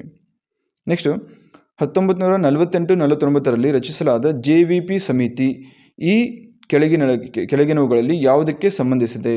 JVP ಸಮಿತಿ ಪಾಲಿಟಿ ಓದಿರ್ತೀರ, ಪಾಲಿಟಿ ಓದಿದರೆ ಆಬ್ವಿಯಸ್ಲಿ ಗೊತ್ತಿರುತ್ತೆ. ಭಾಷಾ ಆಧಾರದ ಮೇಲೆ ಹೊಸ ರಾಜ್ಯಗಳ ರಚನೆ, ಇದಕ್ಕೆ ಸಂಬಂಧಪಟ್ಟಂತೆ ಇರುವಂತಹ ಸಮಿತಿ JVP ಸಮಿತಿ. ನೆನಪಿರಲಿ, JVP ಸಮಿತಿ ಅಂದರೆ ಭಾಷಾ ಆಧಾರದ ಮೇಲೆ ಹೊಸ ರಾಜ್ಯಗಳ ರಚನೆ. Simple basic to basic question ಪಾಲಿಟಿಯಲ್ಲಿ ಇರುತ್ತೆ. ಇದು ನ್ಯೂಸಲ್ಲಿತ್ತು, 2021 ಜುಲೈಯಲ್ಲಿ ನ್ಯೂಸಲ್ಲಿತ್ತು. ಹಾಗಾಗಿನೇ ಇದನ್ನು ಕರೆಂಟ್ ಅಫೇರ್ಸ್ ಸೆಕ್ಷನಲ್ಲಿ ಈ ಕ್ವಶನ್ನ ಇನ್ಕ್ಲೂಡ್ ಮಾಡಿದ್ದೀನಿ. ಪಾಲಿಟಿ ಕಾನ್ಸೆಪ್ಟ್ ಆದರೂ ಸಹ ಕರೆಂಟ್ ಅಫೇರ್ಸಲ್ಲಿ ನ್ಯೂಸಲ್ಲಿ ಇದ್ದಿದ್ದರಿಂದ ನಾನು ಆಯ್ಕೆ ಮಾಡ್ಕೊಂಡಿದ್ದೀನಿ. ನೆಕ್ಸ್ಟು, ಭಾರತೀಯ ಕರಾವಳಿ ಕಾವಲು ಪಡೆ ಇಂಡಿಯನ್ ಕೋಸ್ಟ್ ಗಾರ್ಡ್ ಅಕಾಡೆಮಿ ಇದನ್ನು ಎಲ್ಲಿ ಸ್ಥಾಪಿಸಲಾಗಿದೆ? ಸೊ ನಿಮ್ಮ ಆಪ್ಷನ್ಸು ಮಂಗಳೂರು, ಉಡುಪಿ, ಕಾರವಾರ ಮತ್ತು Bhatkal. So the right answer is Mangaluru. ಈ ಥರ ಇಂಪಾರ್ಟೆಂಟ್ ಸಂಸ್ಥೆಗಳು ಈ ಥರ ನ್ಯೂಸಲ್ಲಿದ್ದರೆ ಅದರ ಹೆಡ್ ಕ್ವಾರ್ಟರ್ಸ್ ಎಲ್ಲಿದೆ ಅಂತ ನೋಡ್ಕೊಳ್ಳಿ. ಅದು ಎಸ್ಪೆಷಲಿ ಕರ್ನಾಟಕದಲ್ಲಿದ್ದರೆ ಮಿಸ್ ಮಾಡದಿರೋಂಗೆ ನೋಡಿಕೊಂಡು ನೋಟ್ಸ್ ಮಾಡಿಟ್ಕೊಳ್ಳಿ. ಯಾಕಂದರೆ ಅಂತಹ ಸಂಸ್ಥೆಗಳು ಅಥವಾ ಅದರ ಹೆಡ್ ಕ್ವಾರ್ಟರ್ಸ್ ಕೇಳುವಂಥ ಚಾನ್ಸಸ್ ಜಾಸ್ತಿ ಇರುತ್ತೆ. ಸೊ ಇಲ್ಲಿ ಇಂಡಿಯನ್ ಕೋಸ್ಟ್ ಗಾರ್ಡ್ ಅಕಾಡೆಮಿ ಇದರ ಹೆಡ್ ಕ್ವಾರ್ಟರ್ಸ್ ಎಲ್ಲಿದೆ ಅಂದರೆ ಮಂಗಳೂರು. ನೆಕ್ಸ್ಟು, ಇವುಗಳಲ್ಲಿ ಯಾವ ಪಡೆಗಳು ಭಾರತ ಚೀನಾ ಗಡಿಯನ್ನು ರಕ್ಷಿಸುವ ಕಾರ್ಯವನ್ನು ನಿರ್ವಹಿಸುತ್ತದೆ? ITBP ಡೈರೆಕ್ಟೇ ಮಾಡ್ಬೋದು, ಯಾಕಂದರೆ ITBP ಅಂದರೆ Indo Tibetan border police. Tibet ಎಲ್ಲಿ ಬರುತ್ತೆ? ಚೈನಾದ ಆಳ್ವಿಕೆಯಲ್ಲಿದೆ. ಸೊ ಹಾಗಾಗಿ ಆಬ್ವಿಯಸ್ಲಿ ITBP ಕೆಲಸ ಏನು? ಭಾರತ ಮತ್ತು ಚೈನಾ ಗಡಿಯನ್ನು ಕಾಯುವುದು. So right answer is ITBP. Next, Raman ಸಂಶೋಧನಾ ಸಂಸ್ಥೆ ಎಲ್ಲಿದೆ? ಸೊ ಚೆನ್ನೈ, ಬೆಂಗಳೂರು, ಮೈಸೂರು ಮತ್ತು ಮುಂಬೈ. ಇದಕ್ಕೆ ರೈಟ್ ಆನ್ಸರು B ಬೆಂಗಳೂರು. ಹೇಳಿದ್ನಲ್ಲ, ಯಾವುದಾದ್ರು ಸಂಸ್ಥೆ ಬಂದಾಗ ಅದರದ್ದು ಫಸ್ಟ್ ಪ್ರಮುಖವಾಗಿ ನೀವು ಹೆಡ್ ಕ್ವಾರ್ಟರ್ಸ್ ನೋಡ್ಕೋಬೇಕು. ನೆಕ್ಸ್ಟು, ಕರ್ನಾಟಕ ಮಾಹಿತಿ ಆಯೋಗ ಯಾವುದರ ಅಡಿಯಲ್ಲಿ ಸ್ಥಾಪಿಸಲಾಗಿದೆ? ಇದು ನೀವು ಪಾಲಿಟಿಯಲ್ಲಿ ಓದಿರ್ತೀರ, ಜೊತೆಗೆ ಪದೇ ಪದೇ ನ್ಯೂಸಲ್ಲಿತ್ತು. ಇದನ್ನು ಸ್ಥಾಪಿಸಿದ್ದು ಮಾಹಿತಿ ಹಕ್ಕು ಕಾಯ್ದೆ, ರೈಟ್ ಟು ಇನ್ಫಾರ್ಮೇಷನ್. ಇದರ ಅಡಿಯಲ್ಲಿ ಸ್ಟೇಟ್ ಇನ್ಫಾರ್ಮೇಷನ್ ಕಮಿಷನು ಮತ್ತು ಸೆಂಟ್ರಲ್ ಇನ್ಫಾರ್ಮೇಷನ್ ಕಮಿಷನ್ನ ಸ್ಥಾಪನೆ ಮಾಡಲಾಗುತ್ತೆ. ಕರ್ನಾಟಕ ಲೋಕಾಯುಕ್ತ ಸಂಬಂಧ ಇಲ್ಲದಿರೋದು, ಶಿಕ್ಷಣ ಹಕ್ಕು ಕಾಯ್ದೆ ಸಂಬಂಧ ಇಲ್ಲದಿರೋದು. ನಿಮಗೆ ಕನ್ಫ್ಯೂಷನ್ ಆದರೆ, ಅಕಸ್ಮಾತ್ ಆದರೆ ಕರ್ನಾಟಕ ಮಾಹಿತಿ ಕಾಯ್ದೆ ಮತ್ತು ಮಾಹಿತಿ ಹಕ್ಕು ಕಾಯ್ದೆ ಈ ಎರಡರಲ್ಲಿ ಕನ್ಫ್ಯೂಸ್ ಆಗಬೇಕು. ಬಟ್ ಪಾಲಿಟಿ ಚೆನ್ನಾಗಿ ಓದಿದರೆ ನಿಮ್ಗೆ ಗೊತ್ತಾಗುತ್ತೆ ಏನು A ಅಲ್ಲ, ರೈಟ್ ಆನ್ಸರ್ ಈಸ್ B ಅಂತ, ಏನು ಮಾಹಿತಿ ಹಕ್ಕು ಕಾಯ್ದೆ. ನೆಕ್ಸ್ಟು, ಯಾವ ರೋಗವನ್ನು ಹ್ಯಾನ್ಸನ್ ರೋಗ ಎಂದು ಕರೆಯುತ್ತಾರೆ? ಸೊ ಇದಕ್ಕೆ ರೈಟ್ ಆನ್ಸರ್ ಲೆಪ್ರಸಿ. ಇದು ನ್ಯೂಸಲ್ಲಿತ್ತು ಮೇ 2021 ಇದ್ರ ಮೇಲೆ ಒಂದು ದೊಡ್ಡ ಆರ್ಟಿಕಲೇ ಬಂದಿತ್ತು. ಯಾಕಂದರೆ ಭಾರತದಲ್ಲಿ ಲೆಪ್ರಸಿ ರೋಗ ಹೆಚ್ಚಾಗ್ತದೆ ಅಂತ ಹೇಳ್ಬಿಟ್ಟು ಒಂದು ಕಳವಳಕಾರಿ ಮಾಹಿತಿಯನ್ನು WHO ಹೊರಡಿಸಿತ್ತು. ಸೊ ಆಗ ಸುದ್ದಿಯಲ್ಲಿತ್ತು. ಆಬ್ವಿಯಸ್ಲಿ ಲೆಪ್ರಸಿ ಹೋದಾಗ ಅದನ್ನು ಹ್ಯಾನ್ಸನ್ ರೋಗ ಅಂತ ಕರಿತೀವಿ ಅಂತ ಓದಿರ್ತಾರೆ. So basic knowledge. ನೆಕ್ಸ್ಟು, ಮನುಷ್ಯರಿಗೆ ರೋಗಗಳನ್ನು ಹರಡುವ ಕೀಟಗಳನ್ನು ಏನೆಂದು ಕರೆಯುತ್ತಾರೆ? ಆಬ್ವಿಯಸ್ಲಿ C ವಾಹಕಗಳು. ಸೊ ABC ಸುಮ್ಮನೆ ನಿಮ್ಗೆ ಕನ್ಫ್ಯೂಸ್ ಮಾಡೋಕ್ಕೆ ಕೊಟ್ಟಿದ್ದಾರೆ. ಅವರೇ ಒಂದು ಸೃಷ್ಟಿ ಮಾಡಿ ಸ್ವಲ್ಪ ಡಿಫಿಕಲ್ಟ್ ವರ್ಡ್ಸ್ ಹಾಕಿದರೆ ನೀವು ಕನ್ಫ್ಯೂಸ್ ಆಗ್ತೀರ ಅಂತ ಹೇಳ್ಬಿಟ್ಟು ಎಲ್ಲೋ ಯಾವುದೋ ಒಂದು ಕಡೆಯಿಂದ ಹೆಕ್ಕಿ ತೆಗೆದು ಇಲ್ಲಿ ಹಾಕಿರೋದು. ಬಟ್ ಸಿಂಪಲಾಗಿ ಹೇಳಬೇಕು ಅಂದರೆ ವಾಹಕಗಳು ಅಂತ ಕರಿತೀವಿ. ನೆಕ್ಸ್ಟು, ಹಾವು ದೋಣಿ ಸ್ಪರ್ಧೆಗಳು ಈ ಕೆಳಗಿನ ಯಾವ ಹಬ್ಬಗಳಿಗೆ ಸಂಬಂಧಿಸಿದೆ? ಆಬ್ವಿಯಸ್ಲಿ ಹಾವು ದೋಣಿ ಅಂತ ಸ್ಪರ್ಧೆ ಬಂದಾಗ ಈ ಥರ ಬೋಟ್ ಇರುತ್ತಲ್ಲ, ಬೋಟ್ ರೇಸ್ ಅಂತ, ಸ್ನೇಕ್ ಬೋಟ್ ರೇಸ್ ಅಂತ ಕರೀತಾರೆ. ಎಲ್ಲಿ ಫೇಮಸ್ ಇದೆ? ಕೇರಳದಲ್ಲಿ. ಕೇರಳ ಅಂದರೆ ತಕ್ಷಣ ನಿಮಗೆ ನೆನಪು ಬರೋದು ಓಣಂ, ಈ ಹಬ್ಬ ನೆನಪಿಗೆ ಬರುತ್ತೆ. ಸೊ ಯುಗಾದಿಯಲ್ಲಿ ಆಬ್ವಿಯಸ್ಲಿ ಇರಲ್ಲ, ಛಟ್ ಪೂಜಾ ಇಲ್ಲೂ ಇರಲ್ಲ, ಆಮೇಲೆ ಹೋಳಿಯಲ್ಲೂ ಸೆಲೆಬ್ರೇಟ್ ಮಾಡಲ್ಲ. ಸೊ ಹಾವು ದೋಣಿ ಸ್ಪರ್ಧೆ ಅಂದರೆ ಸ್ನೇಕ್ ಬೋಟ್ ಅಂತ ಕರಿತೀವಿ. ಯಾವ ರಾಜ್ಯಕ್ಕೆ ಸಂಬಂಧಪಟ್ಟಿದ್ದು? ಕೇರಳ. ಕೇರಳ ಅಂತ ಬಂದರೆ ಫೇಮಸ್ ಆಗಿರೋದು ಹಬ್ಬ ಯಾವುದು? ಓಣಂ. ಸೊ ಈ ಥರ ಅಪ್ಲೈ ಮಾಡ್ಬೇಕು ನೀವು. ನಿಮಗೆ ಡೈರೆಕ್ಟಾಗಿ ಹಾವು ದೋಣಿ ಸ್ಪರ್ಧೆ ಅಂತ ಬಂದರೆ ಅದನ್ನೇ ನೋಡ್ಕೊಂಡು ಕೂತ್ಕೋಬಾರ್ದು, ಓಣಮ್ಮು, ಛಟ್ ಪೂಜಾನೋ, ಹೋಳಿನೋ ಅಂತ. ಪಿಕ್ಚರ್ ಮೆಮರಿ ಇದಕ್ಕೆ ಹೇಳೋದು ನಾನು. ಇವತ್ತು ಹಿಂದೂ ನ್ಯೂಸ್ ಪೇಪರಲ್ಲಿ, ಇವತ್ತೆಷ್ಟು 12 ಸೆಪ್ಟೆಂಬರ್ ಅಲ್ವಾ, ಫ್ರಂಟ್ ಪೇಜಲ್ಲೇ ಈ ಸ್ನೇಕ್ ಬೋಟ್ ಬಗ್ಗೆ ಕೊಟ್ಟಿದ್ದಾರೆ. ಈ ಥರ ಹಾವು ದೋಣಿ ಸ್ಪರ್ಧೆ ನಡೀತಾ ಇದೆ ಅಂತ ಹೇಳ್ಬಿಟ್ಟು. ಸೊ ಆಬ್ವಿಯಸ್ಲಿ ನೀವು ಆ ಇಮೇಜ್ ನೋಡಿ ಅದ್ರ ಕೆಳಗಡೆ ಇರುವಂಥ 2-3 ಲೈನ್ ಇನ್ಫಾರ್ಮೇಷನ್ ಓದಿದರೆ ಮರೆಯೋಕ್ಕೆ ಚಾನ್ಸೇ ಇರಲ್ಲ ನೀವು. ಸೊ ಇಲ್ಲಿ ಹೆಲ್ಪ್ ಆಗುತ್ತೆ. ನೆಕ್ಸ್ಟು, ಇವುಗಳಲ್ಲಿ ಯಾವುದು ಯಕ್ಷಗಾನದ ಒಂದು ರೂಪ ಅಥವಾ ವಿಧವಾಗಿದೆ? ತೆಂಕುತಿಟ್ಟು. ಸಿಂಪಲ್. ಫೆಸ್ಟಿವಲ್ಸ್ ಓದಿರ್ತೀರ, ಆ ಫೆಸ್ಟಿವಲ್ ಸೆಲೆಬ್ರೇಟ್ ಮಾಡುವಾಗ ಅದ್ರ ಸಂಬಂಧಪಟ್ಟಂತೆ ಇನ್ಫಾರ್ಮೇಷನ್ ನ್ಯೂಸ್ ಪೇಪರಲ್ಲಿ ಬಂದಿರುತ್ತೆ. ಸೊ ಈ ಥರ ಫೆಸ್ಟಿವಲ್ ಅಂತ ಬಂದಾಗ ಆ ಇನ್ಫಾರ್ಮೇಷನ್ ಜೊತೆಗೆ ಇಮೇಜ್ ಇರುತ್ತೆ. So right answer is Tenkutittu. Next, ಈ ಕೆಳಗಿನವುಗಳಲ್ಲಿ ಕರ್ನಾಟಕದಲ್ಲಿ ನಡೆಯುವ ಎಮ್ಮೆ ಊಟದ ಸ್ಪರ್ಧೆ ಯಾವುದು? ಆಬ್ವಿಯಸ್ಲಿ ಕಂಬಳ. ಬೈಲ್ಗಾಡಿ ಬರಲ್ಲ, ಕನ್ನಡಕ್ಕೆ ಸಂಬಂಧಪಟ್ಟಿದ್ದೇ ಅಲ್ಲ. ಜಲ್ಲಿಕಟ್ಟು ತಮಿಳುನಾಡು, ಮರಮಡಿ ಅಲ್ಲ. ಸೊ ಉಳಿದಿರೋಂಥ ಆಪ್ಷನ್ ಯಾವುದು? ಕಂಬಳ. ಸೊ ಗೊತ್ತೂ ಇರುತ್ತೆ, ಜೊತೆಗೆ ನೀವು ಕಾಮನ್ ಸೆನ್ಸ್ ಅಪ್ಲೈ ಮಾಡಿ ಈ ವರ್ಡ್ ಮೀನಿಂಗ್ ಬೇಸಿಸ್ ಮೇಲೆ ರೈಟ್ ಆನ್ಸರ್ನ ಚೂಸ್ ಮಾಡ್ಬೋದು. ಸೊ ಸುಮಾರು 39 ಕ್ವಶನ್ಸ್ ನಾನು ಸಾಲ್ವ್ ಮಾಡಿದೆ. ನಿಮ್ಗೆ ಗೊತ್ತಾಗಿರ್ಬೋದು ಇಲ್ಲಿ. ಅಕಸ್ಮಾತ್ ನಿಮಗೆ ರೈಟ್ ಆನ್ಸರ್ ಗೊತ್ತಿಲ್ಲದೇ ಇದ್ದರೂ ಸಹ ಸುಮಾರು 20 questions just by elimination techniques ನೀವು ರೈಟಾಗಿ ಸಾಲ್ವ್ ಮಾಡ್ಬೋದು. ಸೊ ಈ ಥರ ಎಲಿಮಿನೇಷನ್ ಟೆಕ್ನಿಕ್ ವರ್ಕ್ ಆಗುತ್ತೆ.